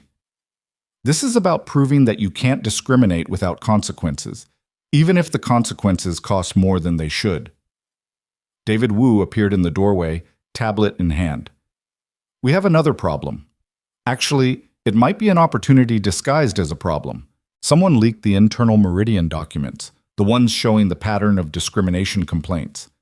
They're all over the internet now. Reddit's going crazy, Twitter's lit up, and 3 major news organizations are running exposés. Who leaked them? Evan asked. Unknown. The files were posted anonymously to a whistleblower site. But Evan, these documents are devastating. They show executives explicitly discussing how to handle problem passengers, and the language they use makes it crystal clear they're profiling by race, nationality, and religion. There are emails talking about customer comfort that directly reference removing passengers who make white business travelers uncomfortable. This isn't subtle discrimination. This is policy. Evan felt his pulse quicken. Can we authenticate them?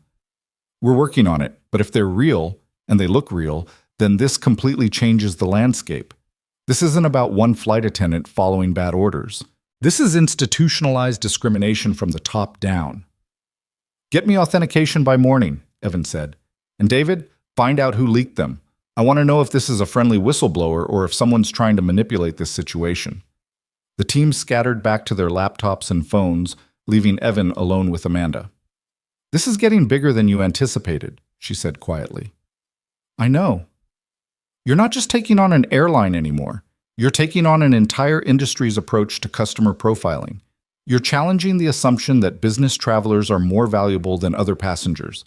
You're threatening a business model that's been profitable for decades precisely because it treats people unequally. Good. Amanda studied him for a moment. Evan, I've known you for 6 years. I've watched you build an empire through smart investments and strategic patience. But this isn't that. This is personal. And personal makes people sloppy. It makes them take risks they shouldn't take, spend resources they should conserve, fight battles they can't win. I need to know you're still thinking strategically and not just running on anger and wounded pride. Evan met her gaze steadily.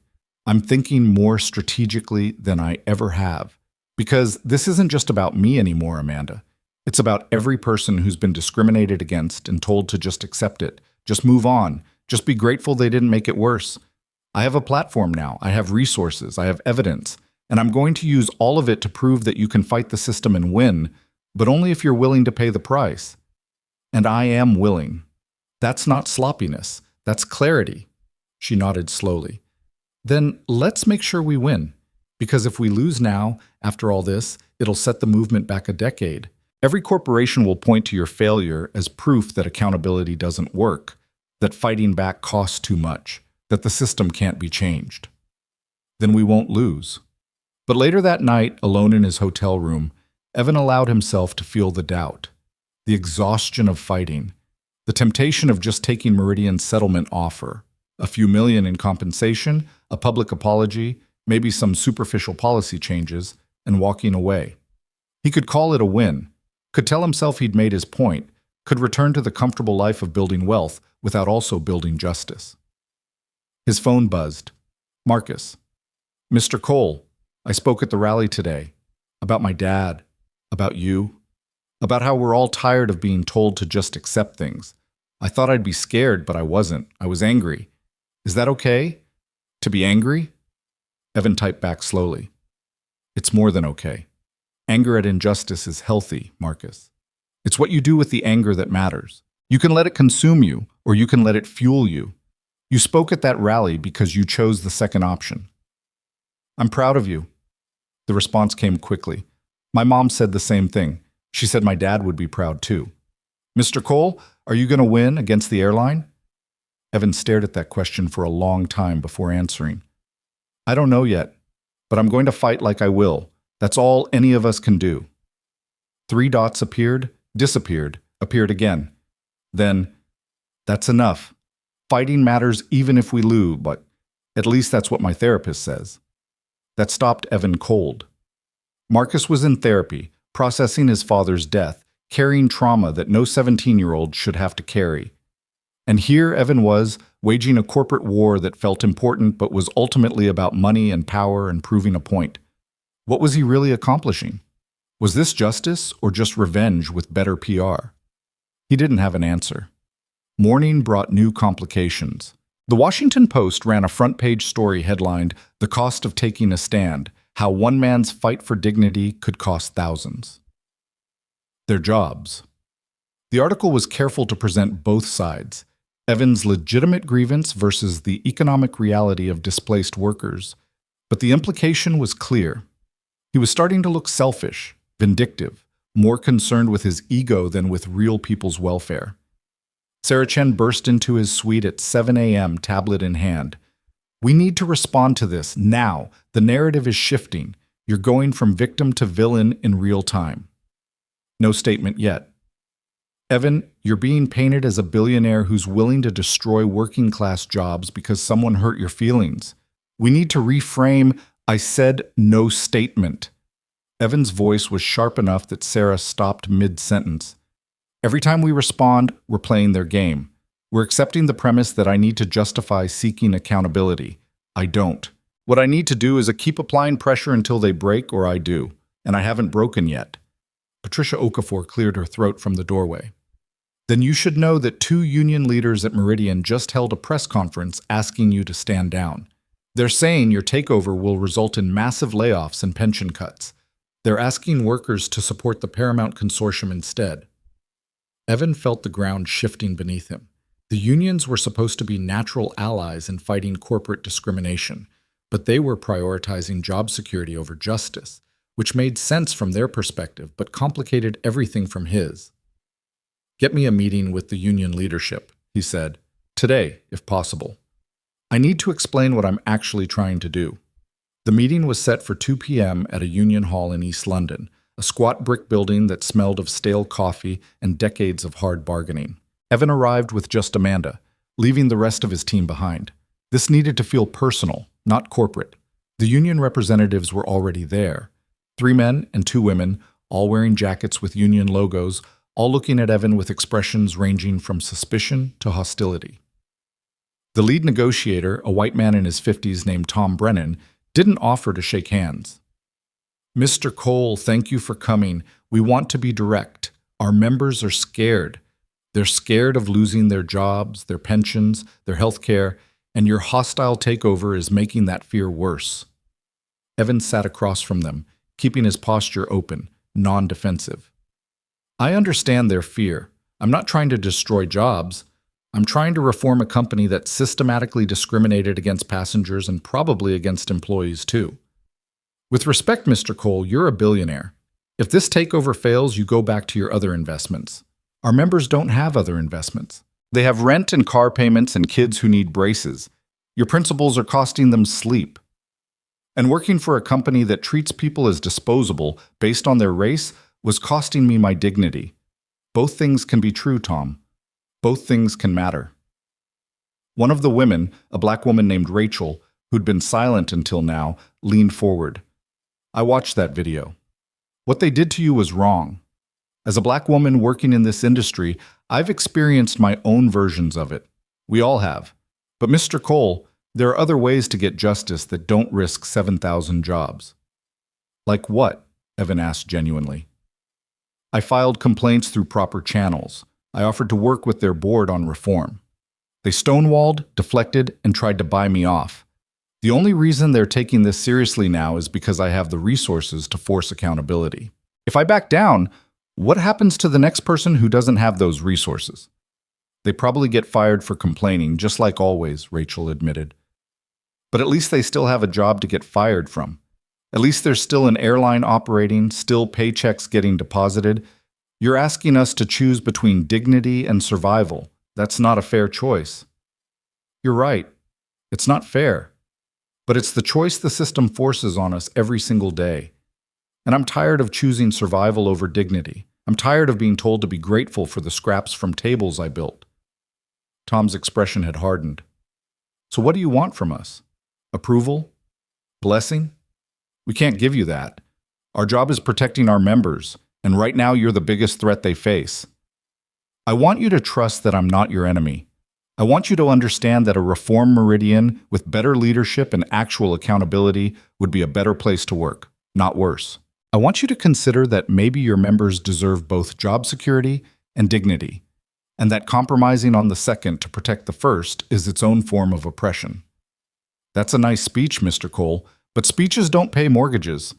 Evan pulled out a document from his portfolio. This is a guarantee.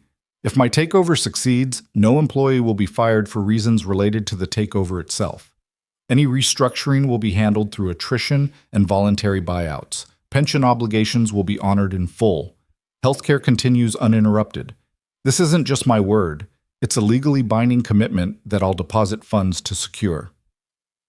Tom took the document, read it carefully, then passed it to the others. They huddled, whispering, while Evan and Amanda waited. Finally, Rachel looked up. Why are you really doing this? And don't give me the speech about dignity and justice. Why you specifically? Why now? Why this way? Evan considered how to answer, then decided on the truth. Because I'm tired of being angry. I've spent my entire adult life being angry about discrimination, the subtle kind, the obvious kind, the kind that smiles while it hurts you. And I've channeled that anger into success, into building something they couldn't take away. But success doesn't erase anger. It just gives you better tools to deploy it. This is me deploying 42 years of accumulated anger in a way that might actually change something. Maybe that's selfish. Maybe that's just revenge dressed up as justice. But it's honest, and it's real. And I'm not backing down. The room was quiet for a long moment. Then Tom spoke, his voice gentler than before. I respect that. I don't agree with your methods, but I respect the honesty. We'll present your guarantee to our members and let them vote on whether to support or oppose your takeover. But Mr. Cole, you should know that Paramount is offering their own guarantees, and theirs come without the trauma of a hostile takeover. You're asking our members to trust you, but trust is expensive when they've been betrayed before. I understand. That's all I'm asking, that you let them decide with full information, not fear. After the meeting, Evan and Amanda walked back toward the tube station in silence. The evening air was cold, London settling into its autumn chill, and Evan felt every one of his 42 years in his bones. That went better than expected, Amanda said finally. They're still going to oppose us. Probably. But at least now they understand you're not a monster. Just a man willing to risk thousands of jobs to prove a point. Is that how you see yourself? Evan stopped walking. I don't know what I see anymore, Amanda. I thought this would be simple. Document the discrimination, demand accountability, force change. But it's not simple. It's complicated and messy and full of people who are all right from their own perspectives. Jennifer Morrison isn't a villain. She's a single mother following orders. Tom Brennan isn't wrong to prioritize his members' security. Even Hawthorne isn't pure evil. He's just a man protecting his investment. But the system that enables all of them, that creates situations where following orders means perpetuating discrimination, where protecting jobs means accepting injustice, that system is wrong. And I don't know how to fix it without breaking a lot of things first. Then maybe that's your answer. Maybe some things need to break. They descended into the tube station, joining the flow of anonymous Londoners heading home after work. Evan watched them and wondered how many carried their own stories of discrimination, their own moments of being told they didn't belong, their own rage channeled into survival. His phone buzzed. An email from David Wu with the subject line, Urgent, Documents Authenticated. Evan opened it while the tube rattled through the tunnel. David had confirmed the leaked documents were genuine. Internal Meridian emails discussing passenger profiling, explicit instructions to prioritize premium passengers over others, coded language about maintaining cabin comfort that was transparently about race. It was damning. It was exactly what Evan needed. It also made this infinitely bigger, because now this wasn't just about his incident. This was about systemic policy. This was proof that Meridian had institutionalized discrimination, made it part of their operational procedure, trained staff to implement it. This was the kind of evidence that could trigger federal investigations, class action lawsuits, congressional hearings that would dwarf Senator Reynolds' initial inquiry. This was the weapon that could destroy Meridian completely, or force them to transform completely. Evan forwarded the email to Amanda with a note. We leak these to the press in 48 hours unless Meridian accepts full reform terms. They get one last chance to choose transformation over destruction. Her response came before the train reached the next stop. Evan, this is nuclear. If we release these, there's no walking back. Meridian either capitulates completely or they go down fighting and probably take us with them. Are you ready for that? He typed back, I've been ready since they dragged me from seat 2A. The question is whether they're ready to finally face consequences. The train emerged from the tunnel into evening light, and Evan watched London spread out below in patterns of illumination and shadow. Somewhere in this city, Thomas Aldridge was probably strategizing with lawyers. Somewhere in Connecticut, Robert Hawthorne III was calculating how to protect his reputation and his portfolio. Somewhere in America, Marcus was doing homework and trying to be a normal teenager despite carrying his father's ghost. And somewhere, somehow, the machine of injustice kept grinding, kept creating new victims, kept assuming that power meant permission and money meant immunity. Evan was going to teach them different, even if it cost him everything, especially if it cost him everything. Because some lessons are only learned when the price is real. The 48-hour deadline Evan had set felt like holding a grenade with the pin already pulled. He spent those hours in a state of controlled tension, knowing that releasing the authenticated documents would detonate everything. Meridian's remaining credibility, any chance of a negotiated settlement, possibly even his own reputation if the public decided he'd gone too far. But keeping them secret felt like betraying every person who'd been profiled, removed, or discriminated against by an airline that had made prejudice into policy. At hour 36, his phone rang. Thomas Aldridge, calling from a number Evan now recognized instantly. "Mr. Cole, I'm calling to request a meeting, face-to-face, just the two of us. No attorneys, no board members, no recording devices. I think we need to talk as human beings, not adversaries." Evan leaned back in his hotel chair, surprised by the request but also suspicious. Why would I agree to that? Anything you say without attorneys present can't be binding. Because I'm tired, Mr. Cole, tired of fighting, tired of protecting people who don't deserve protection, tired of pretending this company hasn't lost its way. I'm 72 years old. I've spent the last 50 years building and fixing companies. Meridian was supposed to be my legacy project, the company I saved and left better than I found it. Instead, it's become the company that destroyed what's left of my reputation. So yes, let's meet. Let me tell you things I can't say in a boardroom. Something in Aldridge's voice, a raw exhaustion that felt genuine, made Evan pause. Where and when? There's a pub near St. Paul's Cathedral, the Old Bell, quiet corner booth, tonight at 8. I'll be there. But Aldridge, if this is some kind of trap or manipulation, it's not. I promise you that much. I just want to talk to the man who's about to destroy everything I've built and understand why you won't accept anything less than total victory. The Old Bell was exactly what Evan expected from a historic London pub. Dark wood, low ceilings, the smell of beer and history mixing in the warm air. Aldridge was already there when Evan arrived, sitting in a corner booth with 2 pints of ale, looking smaller somehow than he had in the conference room. Older, more human. Evan slid into the booth across from him. You ordered for me? Seemed polite. It's a good ale. Local brewery. Aldridge took a long drink, then set down his glass carefully. Thank you for coming. I wasn't sure you would. I almost didn't. What changed your mind? Curiosity, and the possibility that maybe you're actually ready to tell me the truth. Aldridge smiled without humor. The truth. That's a slippery thing in corporate America, Mr. Cole. We tell shareholders one truth, regulators another, employees a third. We tell ourselves whatever truth lets us sleep at night.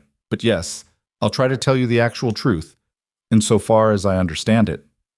Start with how this happened. How does a company get to the point where removing black passengers becomes standard operating procedure? Aldridge was quiet for a moment, staring into his beer like it held answers. It starts small. It always starts small. A complaint from a first-class passenger that someone nearby is making them uncomfortable. They don't say it's about race. They say it's about behavior, about feeling unsafe, about wanting the premium experience they paid for.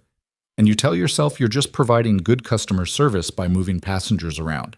You tell yourself you're not discriminating because you're not refusing service, just adjusting seat assignments. That's a lie you told yourself. Yes, but it's a comfortable lie.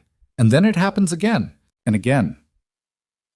And you start to notice patterns, that the passengers complaining are usually white business travelers, that the passengers being moved are usually people of color, that your staff starts anticipating these requests before they're even made. And you tell yourself it's just about managing difficult situations, about keeping your highest value customers happy. You tell yourself that business is business, while actively creating a system of segregation. Yes, Aldridge's voice was barely above a whisper. That's exactly what we did. We created a system where some passengers were seen as problems to be managed and others as customers to be served. and we encoded it in policies that never explicitly mentioned race, but everyone understood the real meaning. Maintain cabin comfort. Prioritize premium customer experience. Use discretion in seat assignments. It was Jim Crow with corporate language. Evan felt his anger rising but kept his voice level. And you knew this was happening? I knew some of it. Not all. Not the extent. I'm not claiming innocence. I saw enough to ask questions, and I didn't ask them. I saw enough to investigate, and I didn't investigate. Because investigating would have meant acknowledging what we'd built. And acknowledging it would have meant destroying it or being destroyed by it. So I looked away. We all looked away. That's how institutional racism works, Mr. Cole. Not through active hatred, but through aggressive indifference. And now you're telling me this why? Confession before the execution? Aldridge looked up, meeting Evan's eyes directly. I'm telling you this because I want you to understand that you're right, about all of it. The company needs to be torn down and rebuilt. The culture is rotten. The leadership failed. And I'm part of that failure. When you release those documents tomorrow, and I know you're planning to, you'll expose everything. My legacy will be building a racist airline. My grandchildren will Google my name and find that legacy. And I deserve that. We all deserve that. Then why are you fighting the takeover? Why bring in Paramount and the consortium? Because the board won't let me surrender. They're convinced we can weather this, settle the lawsuits, implement some superficial changes, and move on. They're wrong, but they control enough votes to block me from accepting your terms. So I'm sitting here, watching the company I've spent 3 years trying to fix spiral toward bankruptcy or hostile takeover, knowing that either way, thousands of good people will suffer for our leadership's sins. Evan drank some of the ale. It was good, dark, and smooth, probably brewed by people who had no idea their product was being consumed during the planning of corporate warfare. You could resign, like I asked you to. I could, but resigning doesn't actually help. The board would just replace me with another chairman who'd keep fighting you. The system would protect itself like it always does. So I'm staying, trying to at least minimize the damage when this all comes crashing down. You talk about it like it's inevitable, isn't it? You have the evidence, the resources, the moral high ground, and the public sympathy. We have lawyers and a burning building. That's not a fair fight. Evan studied Aldridge for a long moment, trying to read whether this was genuine contrition or sophisticated manipulation. The man looked broken, but broken people could still be dangerous, especially when cornered. What do you want from this conversation, Aldridge? Really want? The chairman finished his beer before answering. I want you to know that some of us understand what we did. I want you to know that not everyone at Meridian is your enemy. And I want to ask if there's any version of this where the company survives. Reformed, restructured, but surviving. Because 7,000 jobs is a lot of collateral damage for making a point. It's not about making a point. It's about ensuring this never happens again. Then let me help you. Work with me, not against me. I can't give you everything you want. The board won't allow it. But I can give you enough. New CEO from outside the industry, complete policy overhaul, independent oversight, public compensation fund for victims. It's not perfect, but it's real reform. And you stay on as chairman? No, I resign as part of the deal. New leadership, top to bottom. The board reconstitutes with your approval on half the members. You get operational control over diversity and inclusion. Your original investment is restored with increased equity stake. It's everything except the hostile takeover, Evan. It's transformation without destruction. Evan wanted to believe him, wanted to think that change could happen through cooperation instead of conquest. But he'd learned too many times that systems only reformed when forced, that promises made under pressure evaporated once the pressure released. How do I know the board will actually approve this? How do I know this isn't just you offering things you can't deliver? You don't. That's what trust means, accepting risk without guarantee. I'm asking you to trust that I'm sincere, that I'd rather be part of fixing this than part of watching it burn. Trust is expensive, like Tom Brennan said, and you haven't earned it. I know, but I'm asking anyway. Not because I deserve it, but because the alternative is worse for everyone. They sat in silence for several minutes, the pub noise washing over them, laughter from the bar, the clink of glasses, someone's phone playing music too loud. Normal sounds from normal people living normal lives, unaware that two men in a corner booth were deciding the fate of thousands of jobs and the precedent for corporate accountability. Finally, Evan spoke. I'll give you 72 hours. You get the board to formally approve your proposal in writing, with enforcement mechanisms and penalties for non-compliance. You resign immediately, not after some transition period. And every executive who was copied on those discriminatory emails resigns too. If you can deliver that, we can negotiate. If you can't, I release the documents and proceed with the hostile takeover. No more extensions, no more chances. 72 hours. Aldridge extended his hand across the table. Thank you, Mr. Cole, for giving us one more opportunity to do the right thing. Evan shook his hand, feeling the tremble in Aldridge's grip. Age or fear or exhaustion, impossible to tell. Don't thank me yet. Thank me if you actually deliver. Walking back to his hotel through London streets, Evan felt the weight of the decision settle over him. He'd just given Meridian's board another chance to avoid destruction, which meant risking that they'd use the time to shore up defenses, find new investors, build legal strategies to resist the takeover. Amanda would say he was being strategically naive. Sarah would worry he was losing momentum. David would calculate the financial risk of delay. But Evan thought about Jennifer Morrison's two kids, about the union members who just wanted to keep their jobs, about all the collateral damage of corporate warfare. If there was even a 10% chance that Aldridge could deliver real reform without the trauma of hostile takeover, wasn't that chance worth taking? His phone rang as he reached the hotel. Patricia Okafor. Evan, we have a situation. Someone at Meridian just leaked word that you're considering backing down from the takeover. The stock jumped 12% in after-hours trading on speculation that you're accepting a settlement. Twitter's saying you sold out. Our allies in the civil rights community are panicking. Let them panic. I haven't accepted anything. I gave Aldridge 72 hours to deliver written commitments from the board. If he does, we negotiate. If he doesn't, we proceed as planned. Evan, giving them time is giving them leverage. Patricia, I know what I'm doing. Sometimes the strongest position is being willing to accept surrender instead of demanding total victory. We're not backing down. We're allowing them one final chance to transform voluntarily before we force transformation involuntarily.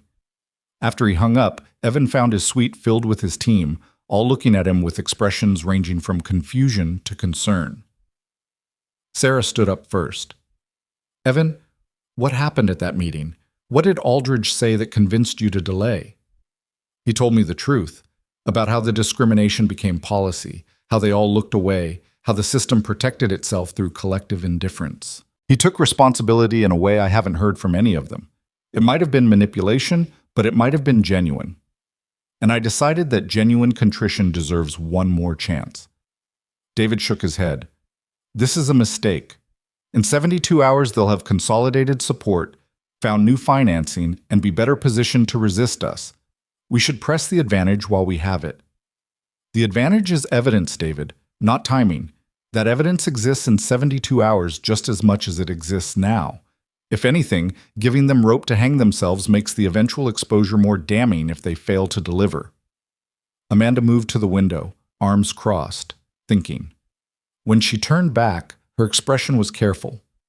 Evan, I need to ask you something, and I need you to answer honestly. Are you doing this because you think it's strategically sound, or because you're tired of fighting?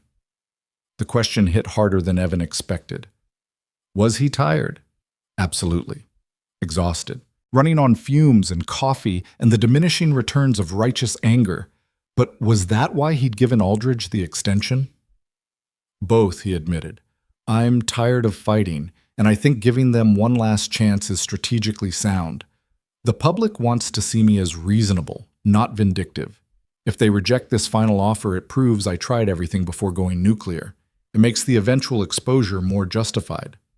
Or it makes you look weak, like you can be negotiated with, like your threats are hollow. My threats aren't hollow. The documents are real. The takeover bid is filed. The deadline is set. I'm not backing down. I'm allowing them to retreat on my terms instead of their own. There's a difference. The team dispersed eventually, unconvinced but accepting his decision.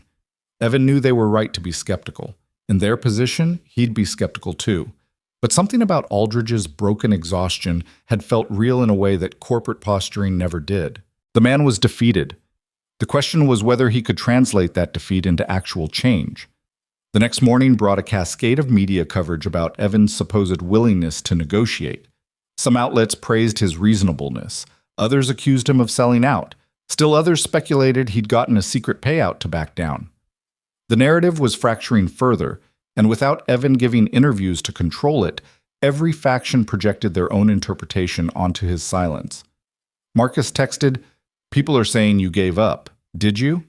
Evan replied, "I gave them a chance to do the right thing voluntarily. That's not giving up. That's offering an off-ramp from the highway to destruction. If they take it, everyone wins. If they don't, we were always going to destroy them anyway." The response was immediate. "My therapist says that's called providing a choice with clear consequences.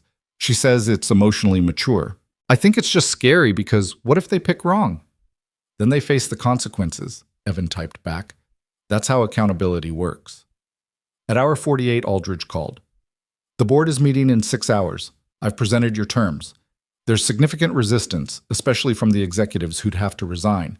But I think I can get majority support if I make it clear the alternative is total exposure and hostile takeover. Can you deliver written commitments?" "I believe so. But Evan, you should know that Hawthorne is fighting this hard. He's arguing that we should call your bluff, that you won't actually release the documents because it'll look opportunistic and damage your own reputation." "Then Hawthorne doesn't understand me very well." "That's what I told him, but he has influence with several board members. This is going to be close." "Then make sure you win, because at hour 72, regardless of the vote outcome, I'm releasing everything. The only question is whether it accompanies a joint announcement of voluntary reform or a declaration of corporate warfare." The call ended, and Evan spent the remaining hours in a state of suspended animation, unable to focus on other work, unable to rest, just waiting for the board to decide whether to transform or die. He thought about calling his sister, his mother, someone from his old life before this consumed everything. But what would he say?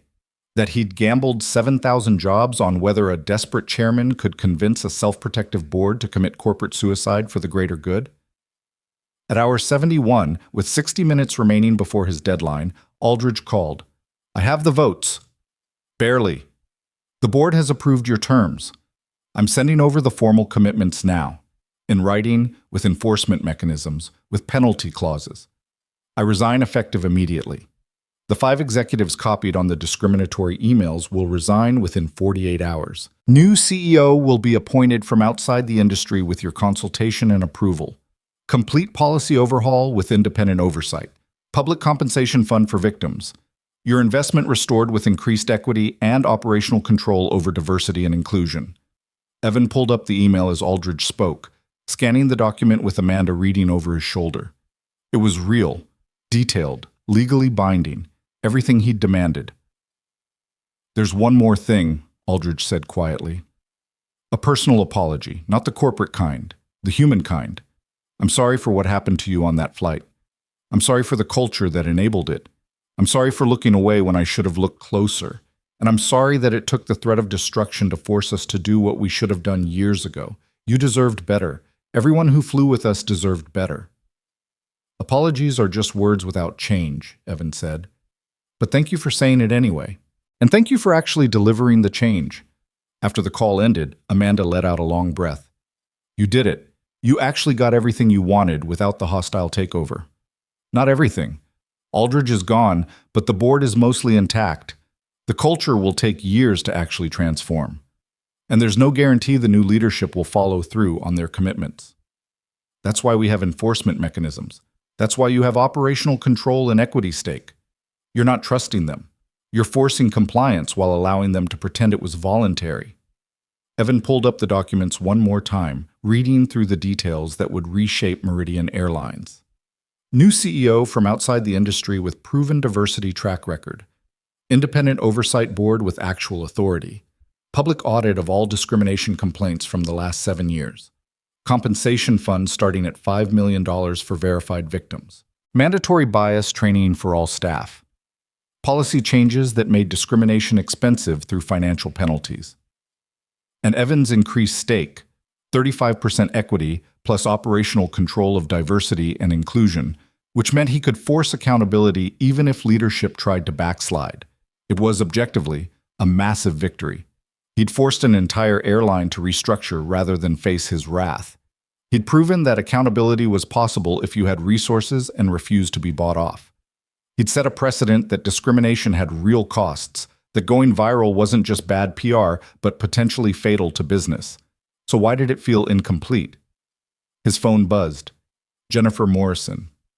"Mr. Cole, I heard the news. Thank you for not destroying the company. My union rep says jobs are safe now. I'm grateful, even though I know you don't owe me anything." Marcus. "You won. Everyone's talking about it. This is amazing." Senator Reynolds' office. "Mr. Cole, congratulations on the settlement. We'd still like you to testify at our hearings about the broader pattern of airline discrimination. Your experience can help drive legislative reform." Sarah Chen. "CNN wants an exclusive interview now that we have a victory to announce. This is perfect timing to control the narrative. The messages kept coming, each one treating this as a triumphant ending." And maybe it was. Maybe forcing systemic change without destroying 7,000 jobs was the best possible outcome. Maybe proving that accountability could be achieved through pressure rather than destruction was the real victory. But Evan couldn't shake the feeling that the machine of injustice had merely adapted, not transformed. That Meridian would implement the required reforms while finding new ways to prioritize profitable passengers over others. That the settlement was progress, but not justice, improvement, but not redemption. He called Amanda. "I want you to draft additional provisions. Independent auditors with unannounced inspection authority. Quarterly public reporting on discrimination complaints with demographic breakdowns. Financial penalties that increase exponentially for repeat violations. And a sunset clause. If Meridian fails to meet measurable diversity and inclusion targets within 3 years, my equity stake automatically converts to majority control." Evan, we already won. Don't push for more and risk them backing out. They won't back out. They know the alternative. And I'm not settling for a victory that evaporates the moment I stop watching. This has to be sustainable. This has to be real. The provisions were drafted, presented to Aldridge, and, after minimal resistance, accepted. The board was too exhausted to fight anymore, too relieved to have avoided complete destruction. They signed everything Evan put in front of them, probably believing they'd find ways around the restrictions later. Evan would make sure they didn't. The press conference was scheduled for the next morning at Meridian's headquarters in London. Evan stood at a podium beside Aldridge, facing cameras from every major news organization, prepared to announce the settlement that would reshape the airline industry's approach to discrimination. But the night before, alone in his hotel room, Evan allowed himself to feel the full weight of what he'd done. He'd taken a moment of personal humiliation and turned it into systemic reform. He'd forced accountability from an institution designed to evade it. He'd proven that power could be used to dismantle rather than entrench injustice. He'd also discovered that winning felt more complicated than losing. Because losing was simple. You were wronged, you fought back, you either won or died trying. But winning meant living with the compromise, with the knowledge that transformation was never complete, that systems were more resilient than individuals, that the fight didn't end with a press conference and a legal settlement. His phone lit up with a call from Robert Hawthorne III.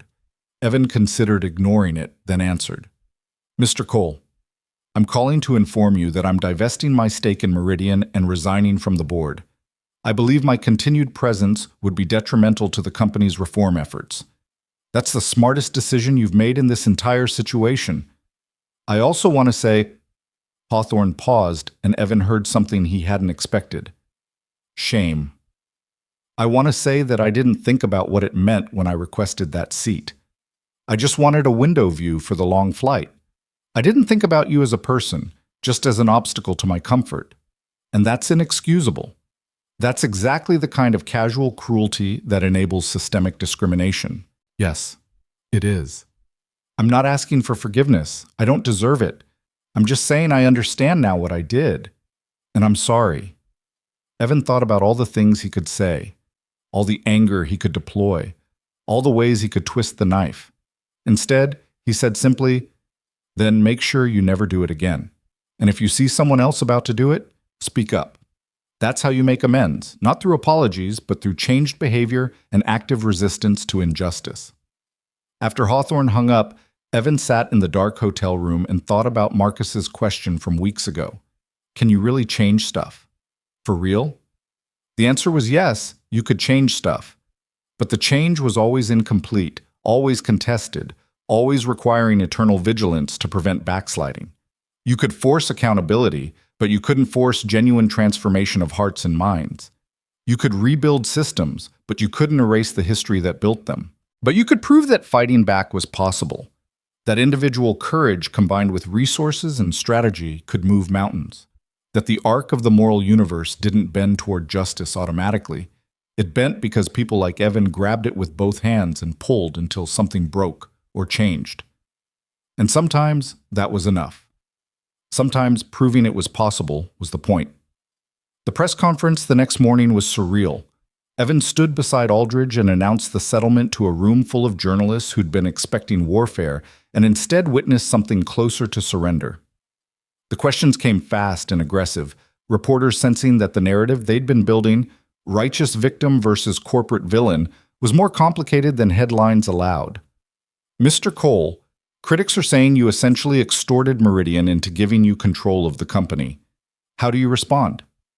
I prefer to think of it as forcing accountability. Meridian discriminated against me and countless others. They're now implementing reforms to ensure it doesn't happen again. If that's extortion, then every civil rights lawsuit in history was extortion. Mr. Aldridge, you're resigning after fighting to save your position. Why the sudden change? Aldridge looked older in the harsh light, his voice carrying the weight of genuine defeat. Because Mr. Cole was right. The company needed leadership that hadn't been complicit in creating the culture that enabled discrimination. I was complicit, so I'm stepping aside to let someone better lead the transformation. Mr. Cole, 7,000 jobs were at risk during this fight. Do you feel any responsibility for the stress you put those workers through? Evan met the reporter's eyes steadily. I feel responsibility for forcing the conversation about whether those workers deserve to labor for a company that systematically discriminated. I feel responsibility for proving that accountability is possible even when it's expensive and difficult. Do I regret that workers felt stress? Yes, but I don't regret demanding that their employer treat all passengers with dignity. Those workers deserve better than I'm sorry they had to be caught in the middle of forcing their leadership to provide it. The questions continued for 90 minutes, each one probing for weakness or contradiction. But Evan had learned long ago that the truth, however complex, was easier to defend than any lie. He'd forced change. The change was real. And if that made him controversial, so be it. After the conference, walking out of Meridian headquarters for what he assumed would be the last time as an adversary and the first time as a partial owner, Evan found Marcus waiting outside with his mother. The teenager's face lit up when he saw Evan. Mr. Cole, I wanted to be here, to see you win. Evan shook his hand, then extended a hand to Marcus's mother, a tired-looking woman with her son's eyes. Mrs. Johnson, your son helped document what happened on that flight. Without his video, none of this would have been possible. She smiled, pride and sadness mixing in her expression. Marcus told me. He said you helped him understand that fighting back matters even when it's hard. His father would have liked that. He always said the same thing. Your husband sounds like he was a good man. He was. And Marcus is becoming one too, thanks in part to seeing what you did here. Standing on the street outside Meridian headquarters, talking with a teenager and his mother about justice and fighting back and the cost of principles, Evan finally felt something settle in his chest. Not satisfaction, the word was too simple for the complexity of what he felt. But something like resolution, the knowledge that he'd done what he could with the resources he had, that he'd proven change was possible, that Marcus and kids like him would have one more example of someone who'd fought the system and forced it to bend. Marcus, Evan said, I want you to remember something. What happened here, the investigation, the pressure, the settlement, all of that was possible because people documented the truth and refused to accept easy excuses. Your video mattered. That anonymous employee who leaked the documents mattered. Jennifer Morrison agreeing to testify mattered. Change doesn't happen because one person is strong or rich or angry. It happens because enough people decide they're tired of accepting things as they are. So you're saying I helped? I'm saying you were essential. And the next time someone tells you to just accept injustice, remember that you helped take down an entire airline's discriminatory system. Remember that your voice, your truth, your refusal to look away, all of that mattered. Marcus nodded seriously, then surprised Evan by pulling him into a hug. Thank you for not giving up, for showing me it's possible. After they left, Evan stood on the London street and let himself feel the exhaustion finally. It was over. Not finished. The oversight would continue. The audits would happen. The transformation would take years. But the battle was over. He'd won. Not perfectly, not completely, but definitively.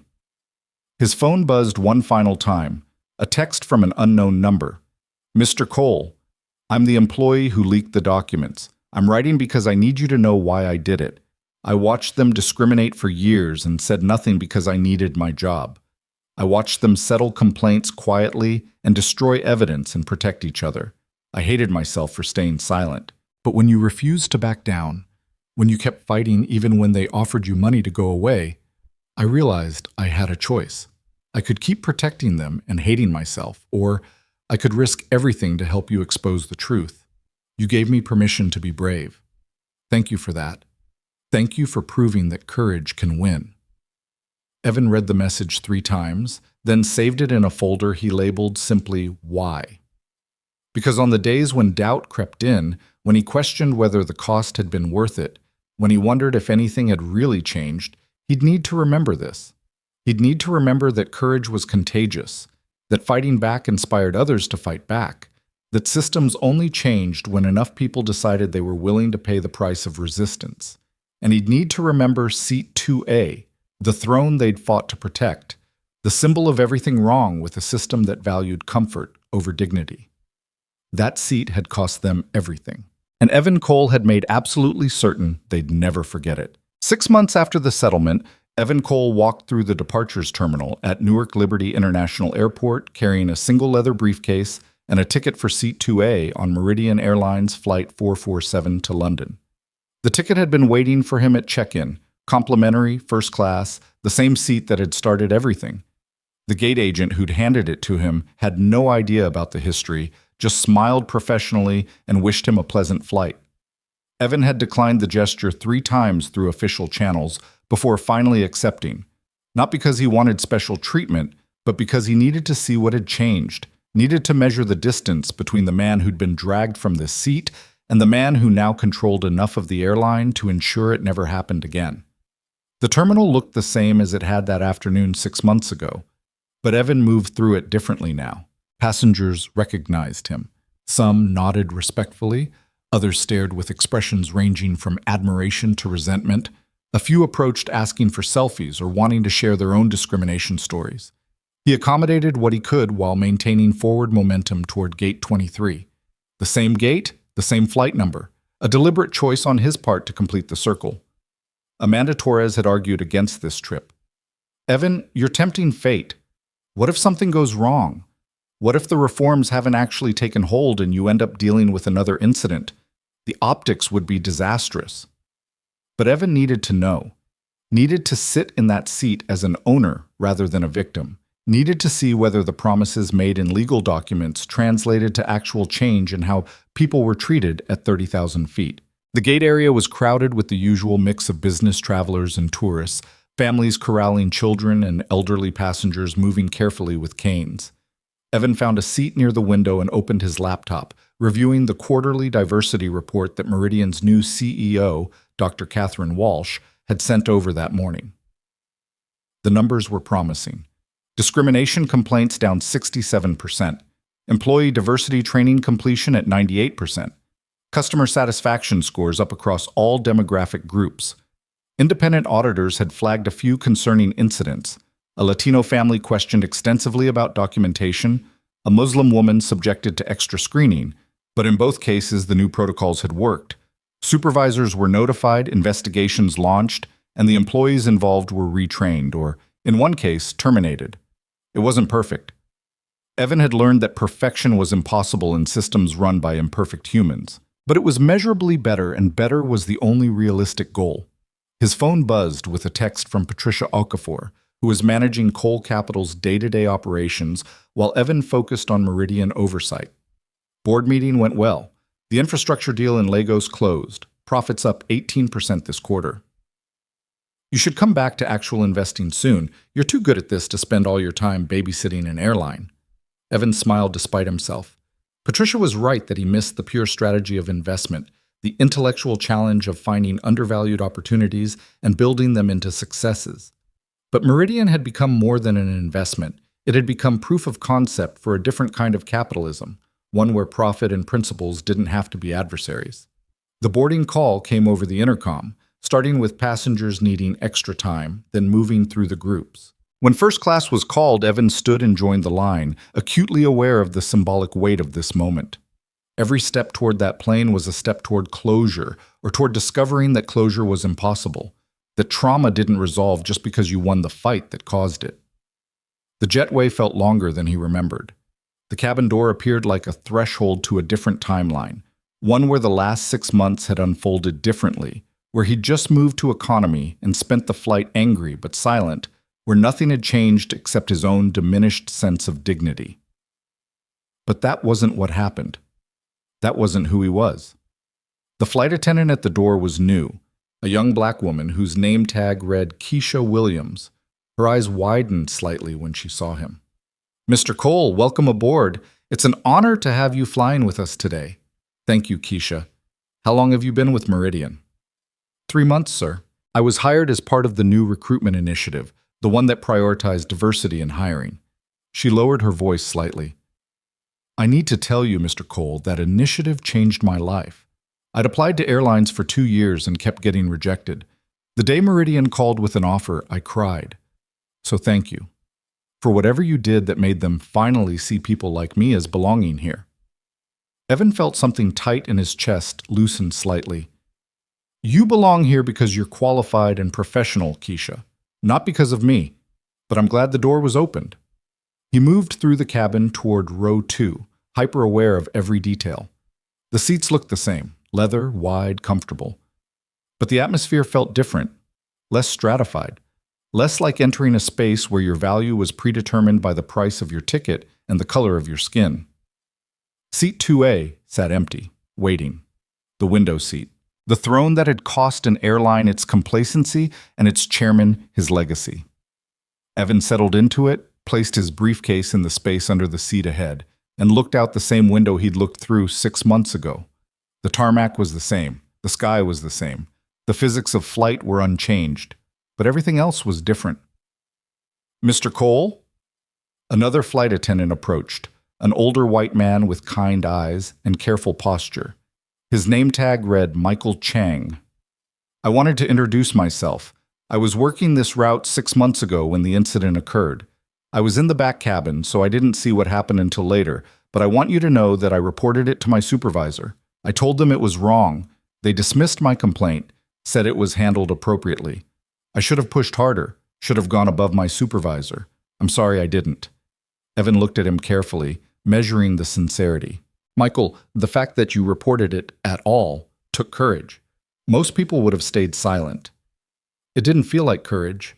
It felt like the bare minimum of human decency. But Mr. Cole, I want you to know that things are different now. We had 3 weeks of intensive training on discrimination and implicit bias. We learned how to recognize when policies are being used to target specific groups. We learned how to push back on orders that violate passenger rights. And we learned that our job is serving everyone, not just the passengers who look like they belong in first class." "That's good to hear, really good. There's something else." Michael pulled a small card from his pocket. "These are new. Every crew member carries them now. It's the Passenger Bill of Rights, with specific protections against discrimination. We're required to provide them if any passenger questions a decision we make. It's part of the accountability structure Dr. Walsh implemented." Evan took the card, reading the neat bullet points outlining exactly what passengers could expect, what constituted discrimination, and how to report violations. It was simple, direct, and legally binding, the kind of tool that shifted power from institutional authority to individual dignity. "This is excellent work," Evan said. "Make sure you tell Dr. Walsh I said so." After Michael left, Evan pulled out his phone and took a photo of the card, sending it to Amanda with a note. This is what reform looks like. Not just policy documents, but actual tools in actual hands. The cabin filled around him. A South Asian businessman in 2C nodded respectfully. An elderly white couple in 2D smiled warmly. Across the aisle, a young Latina woman with a baby settled into 2G, and when the baby started fussing, 3 different passengers offered to help without anyone suggesting she should move to a different section. It was such a small thing, that collective helpfulness, such a minor indicator of cultural shift. But Evan recognized it for what it was, proof that atmosphere mattered, that when an organization signaled that all passengers had equal worth, people responded by treating each other accordingly. The plane filled to capacity, no empty seats, the democratic randomness of commercial air travel. Evan watched passengers find their places, stow their bags, settle in for the transatlantic journey. And nowhere did he see the casual cruelty of 6 months ago, the assumption that some people mattered more than others, the weaponization of policy to enforce informal segregation. The captain's voice came over the intercom, smooth and professional. Ladies and gentlemen, this is Captain Patricia Rodriguez. On behalf of the entire Meridian crew, welcome aboard Flight 447 to London. Before we begin our safety demonstration, I want to take a moment to acknowledge that we're honored to have Mr. Evan Cole flying with us today. Mr. Cole's courage in demanding accountability has made Meridian a better airline for all passengers and employees. We're grateful for his partnership in our ongoing transformation. Spontaneous applause rippled through the cabin.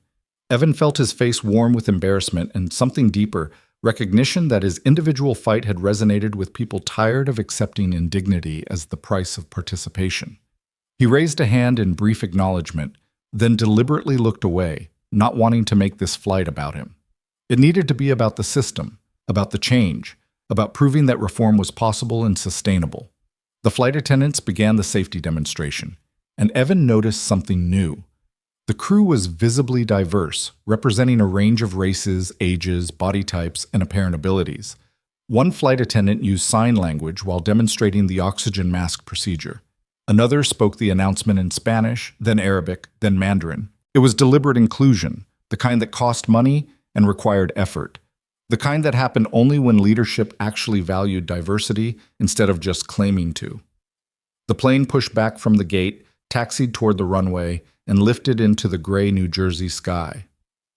Evan watched his city fall away below, the highways and houses, the rivers and bridges, all the infrastructure of human ambition and failure. From this height, everything looked orderly, planned, successful. But Evan knew the truth was messier.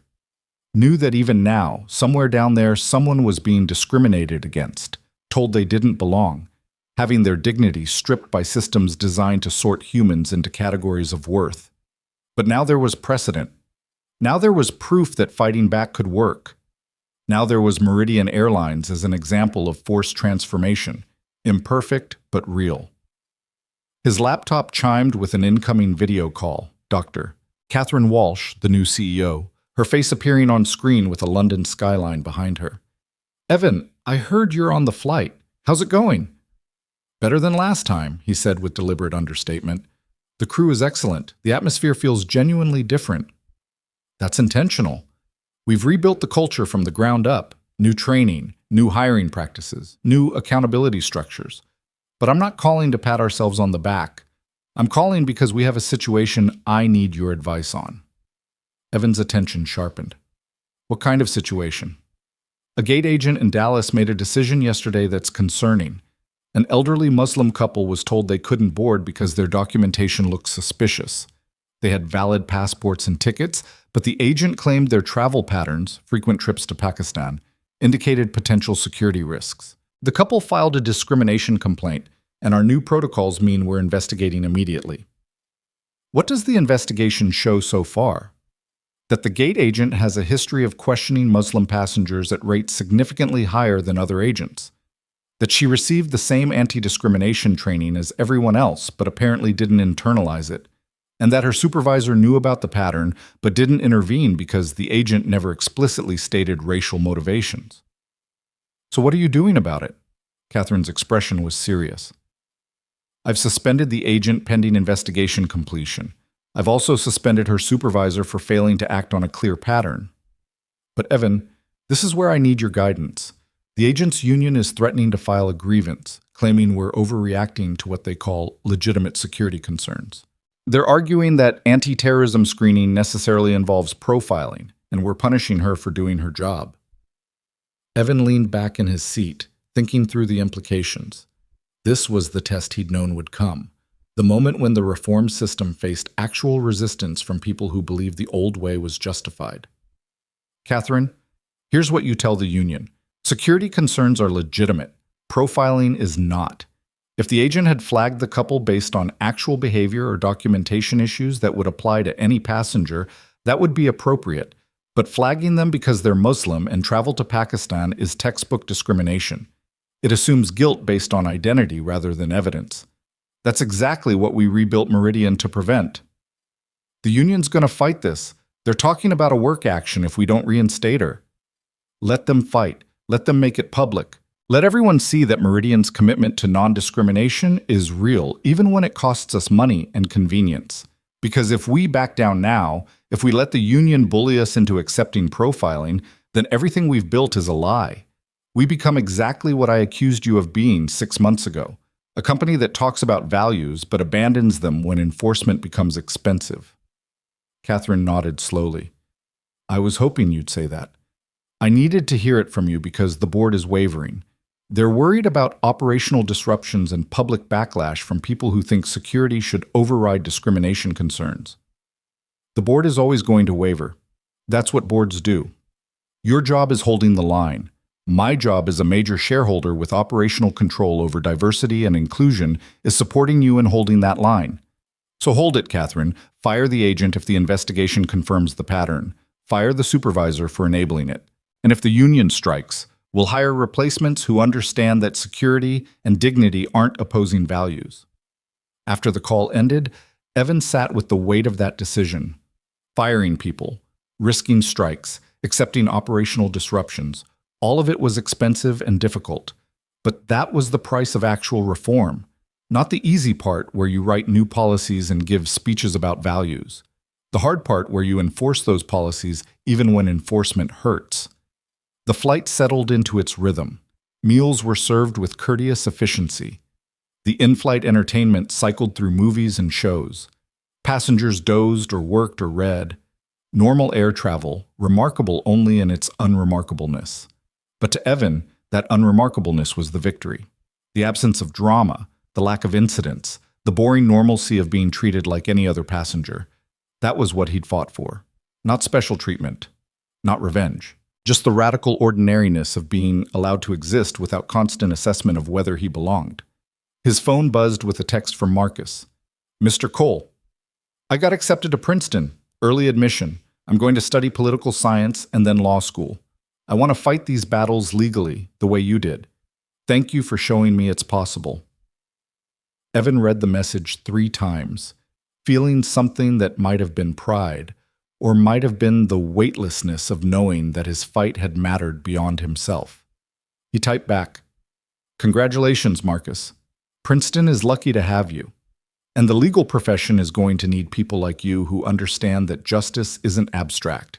It's personal, specific, and worth fighting for even when the cost is high. Your father would be proud. The response came immediately. My mom said the same thing. She also said to tell you that our family is naming our next dog Evan, so you'll be immortalized as a Labrador. Hope that's okay? Evan laughed out loud, startling the businessman in 2C. That's the highest honor I've ever received. Please give that dog a good life. As the flight crossed over the Atlantic, somewhere between the American coast and European shores, Evan opened his briefcase and pulled out a folder he'd been carrying for weeks. Inside were letters from passengers who'd experienced discrimination on airlines and wanted to share their stories. A black businessman removed from a flight for making other passengers uncomfortable when he'd done nothing but exist. A Latina woman told her Spanish was disrupting other passengers. A Sikh man subjected to extra screening every single flight. A transgender passenger humiliated by staff who refused to use correct pronouns.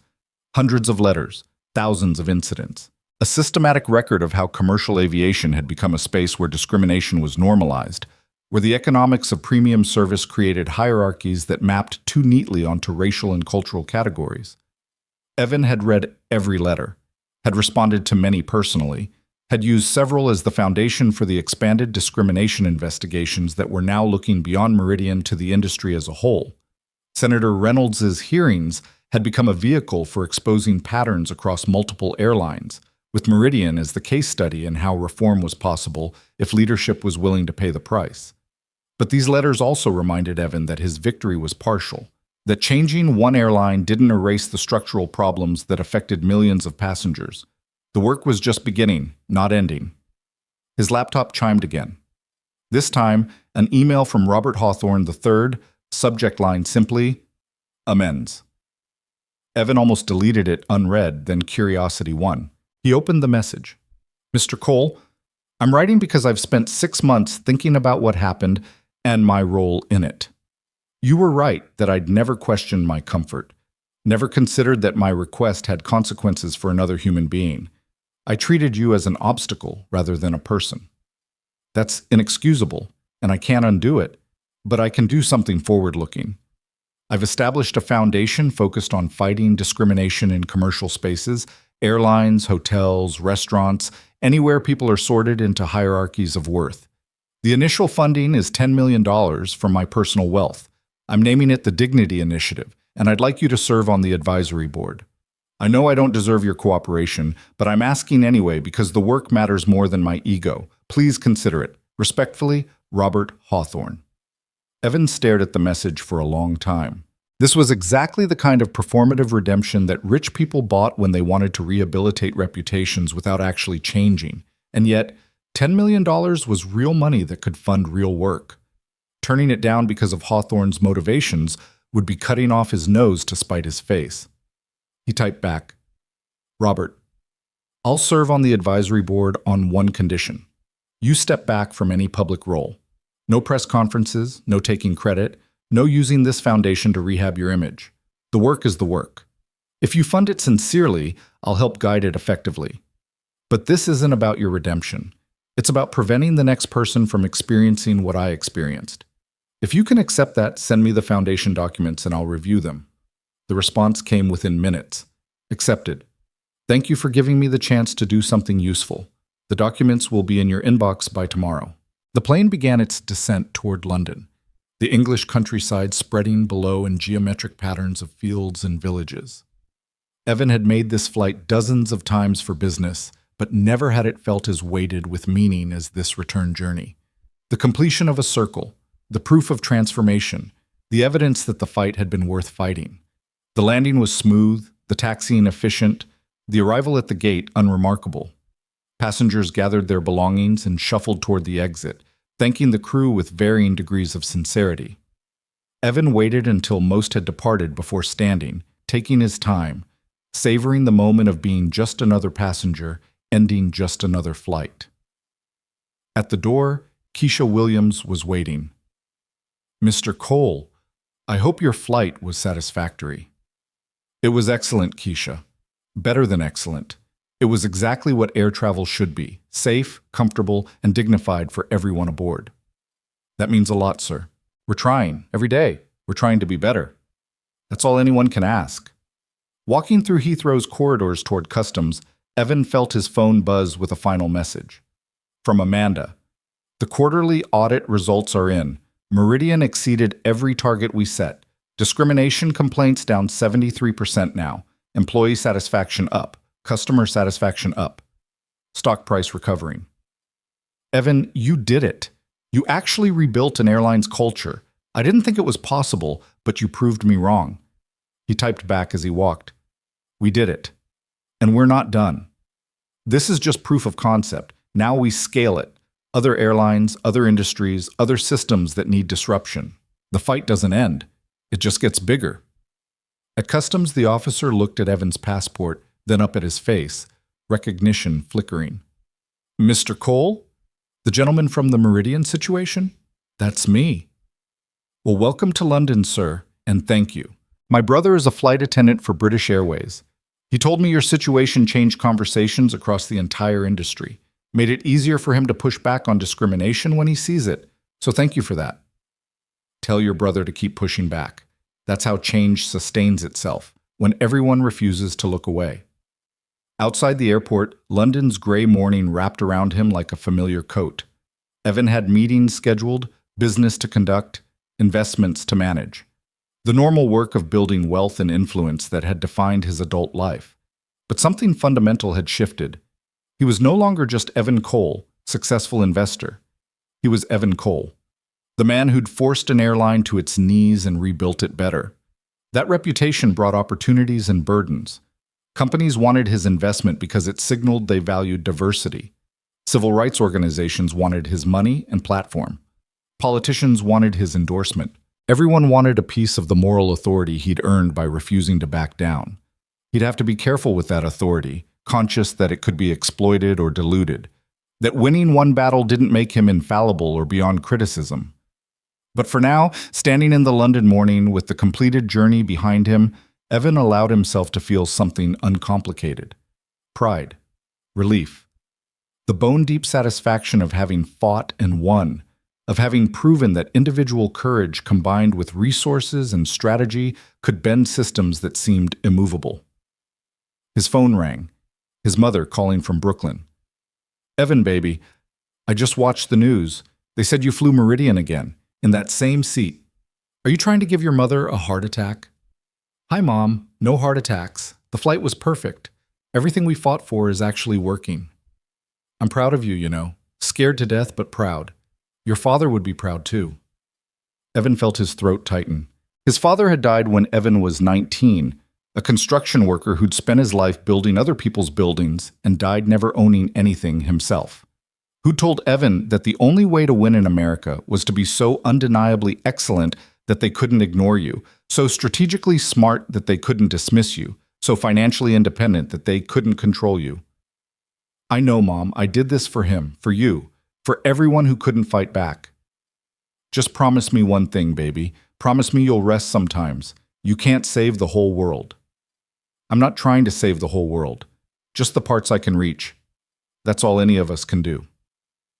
After she hung up, Evan stood on the London sidewalk watching taxis and buses flow past, carrying people to destinations unknown, each of them with their own stories, their own battles, their own moments of being told they didn't belong.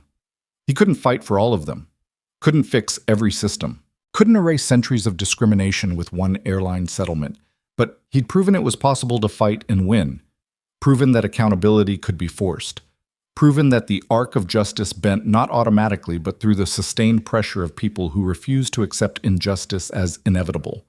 That was enough for today. Tomorrow, there would be more fights, more systems to challenge, more moments of choice between accepting indignity and risking everything to demand better. But today, Evan Cole had flown in seat 2A without being removed, without being questioned, without having his humanity evaluated and found wanting. Today, he'd sat in the throne they'd tried to deny him and proven it was never really theirs to give or take. Today, he'd won completely. And the seat was just a seat, leather and metal and the physics of flight. But the principle was everything. The principle was always everything. 6 months became a year, became 2 years, and Meridian Airlines remained transformed. The initial reforms held and deepened, becoming woven into the operational culture until they were simply how things were done rather than special programs requiring attention. Dr. Walsh led with steady competence, making hard decisions about enforcement, firing employees who couldn't adapt to the new culture, promoting people who embodied the changes. The quarterly audits continued showing improvement, the discrimination complaints continued declining, and the company's reputation slowly rebuilt from catastrophe to case study in corporate transformation. Evan stepped back from day-to-day oversight as the system proved sustainable, returning to focus on Cole Capital while maintaining his board seat and operational authority as insurance against backsliding. He invested in other companies, applied lessons learned from Meridian to broader contexts, and discovered that his reputation as someone who demanded accountability made due diligence easier. Companies either met his standards or didn't seek his investment. Marcus graduated Princeton summa cum laude and started Yale Law School, sending Evan periodic updates about his studies in civil rights law and his plans to use litigation as a tool for systemic change. Jennifer Morrison completed her degree in social work and now counseled other service workers dealing with trauma from workplace discrimination.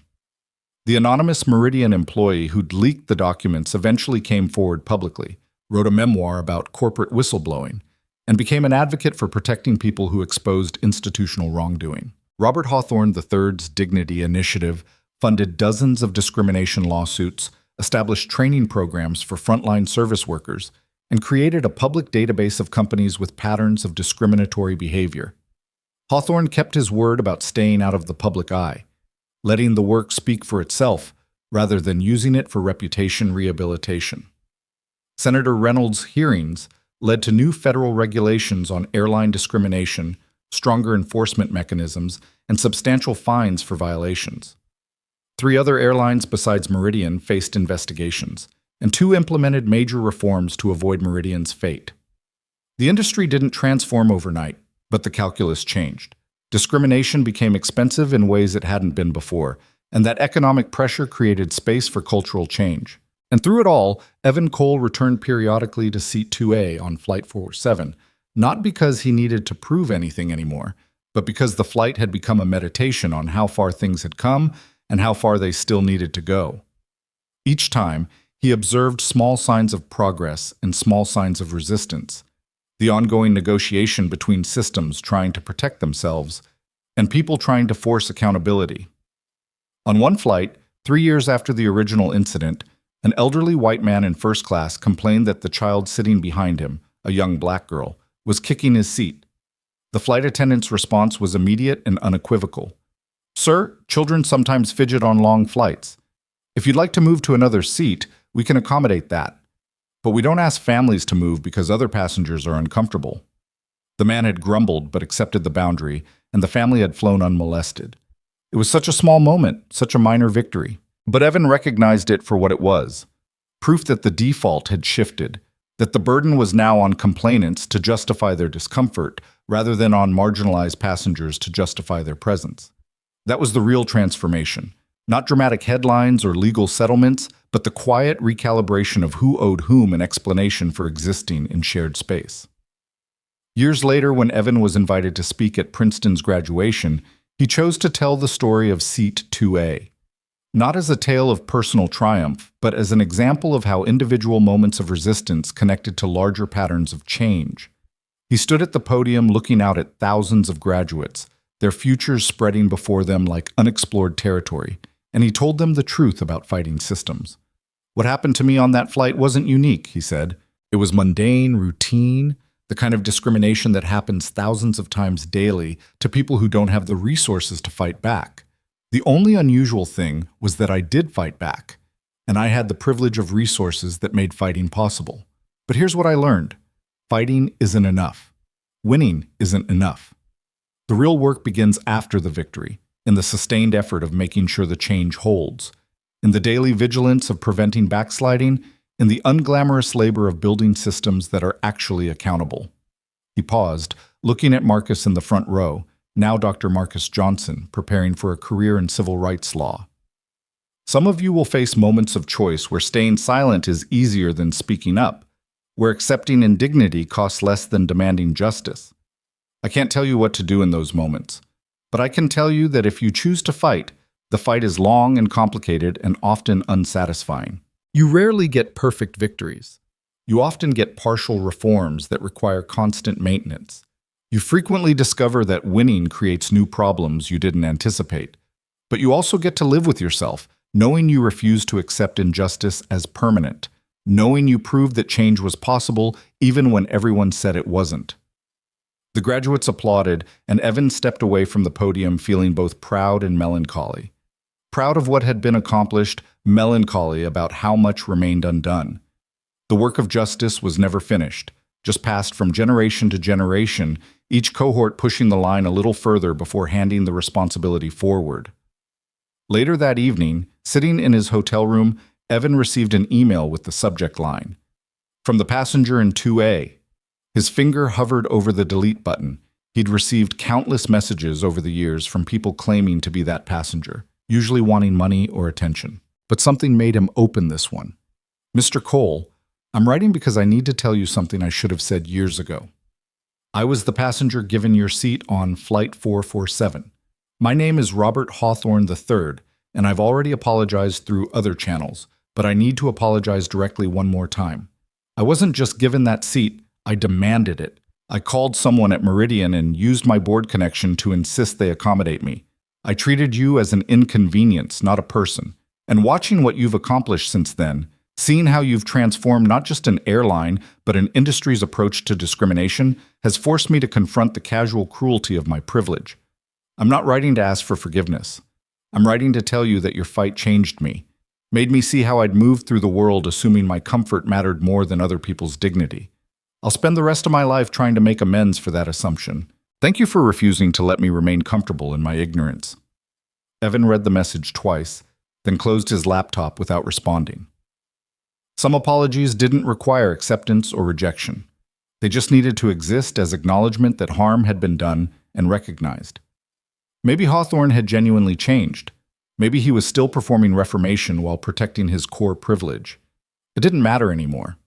The work was the work, regardless of individual motivations. His phone buzzed. A text from Amanda.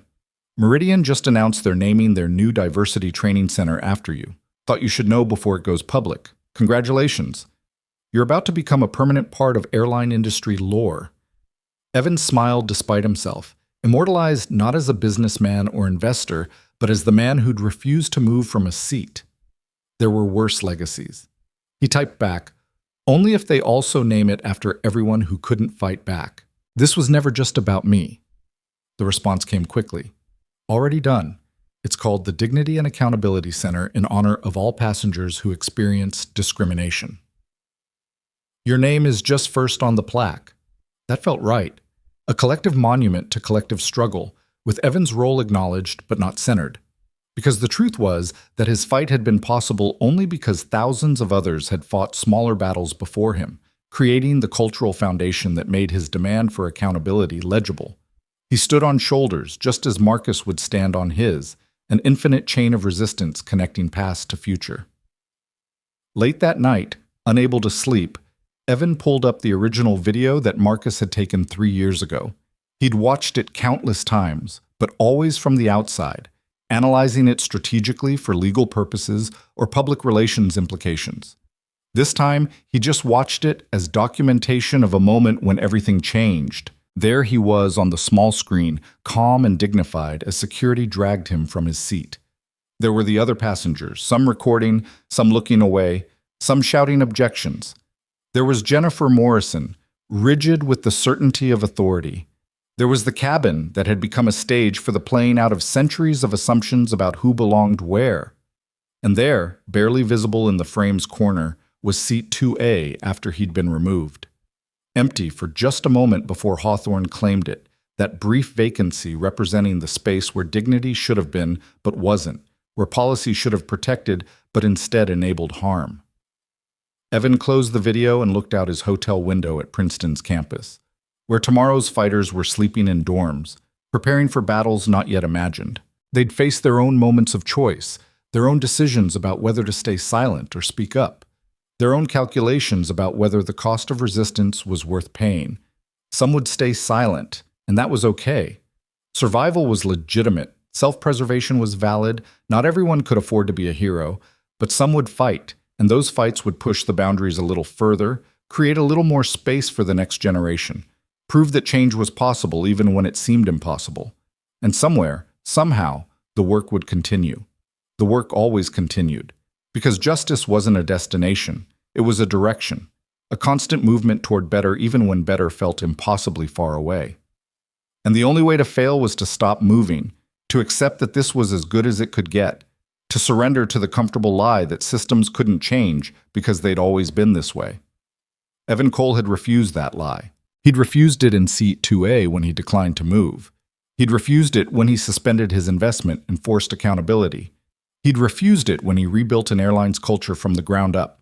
And he'd continue refusing it for as long as he had breath and resources, and the stubborn conviction that people deserve dignity regardless of who they were or where they sat. That was his legacy, not the money or the headlines or the buildings that might someday bear his name, but the simple, stubborn refusal to accept injustice as inevitable. That was everything. That was always everything. And seat 2A, that throne they'd fought to protect, sat empty now in some warehouse, replaced with new seats in a reformed airline, its significance fading into the kind of history that people told their children to explain how things used to be worse and how courage made them better. The seat was gone. But the principle remained, and the fight continued, always continued, because justice demanded it. And Evan Cole had learned, painfully and completely, that some demands were non-negotiable, even when they cost everything, especially when they cost everything. That was the price of change, and he'd paid it gladly, would pay it again, would keep paying it until the debt of centuries started moving toward balance, one seat at a time, one fight at a time, one victory at a time, until the day when no one had to be dragged from anywhere for the crime of existing while different.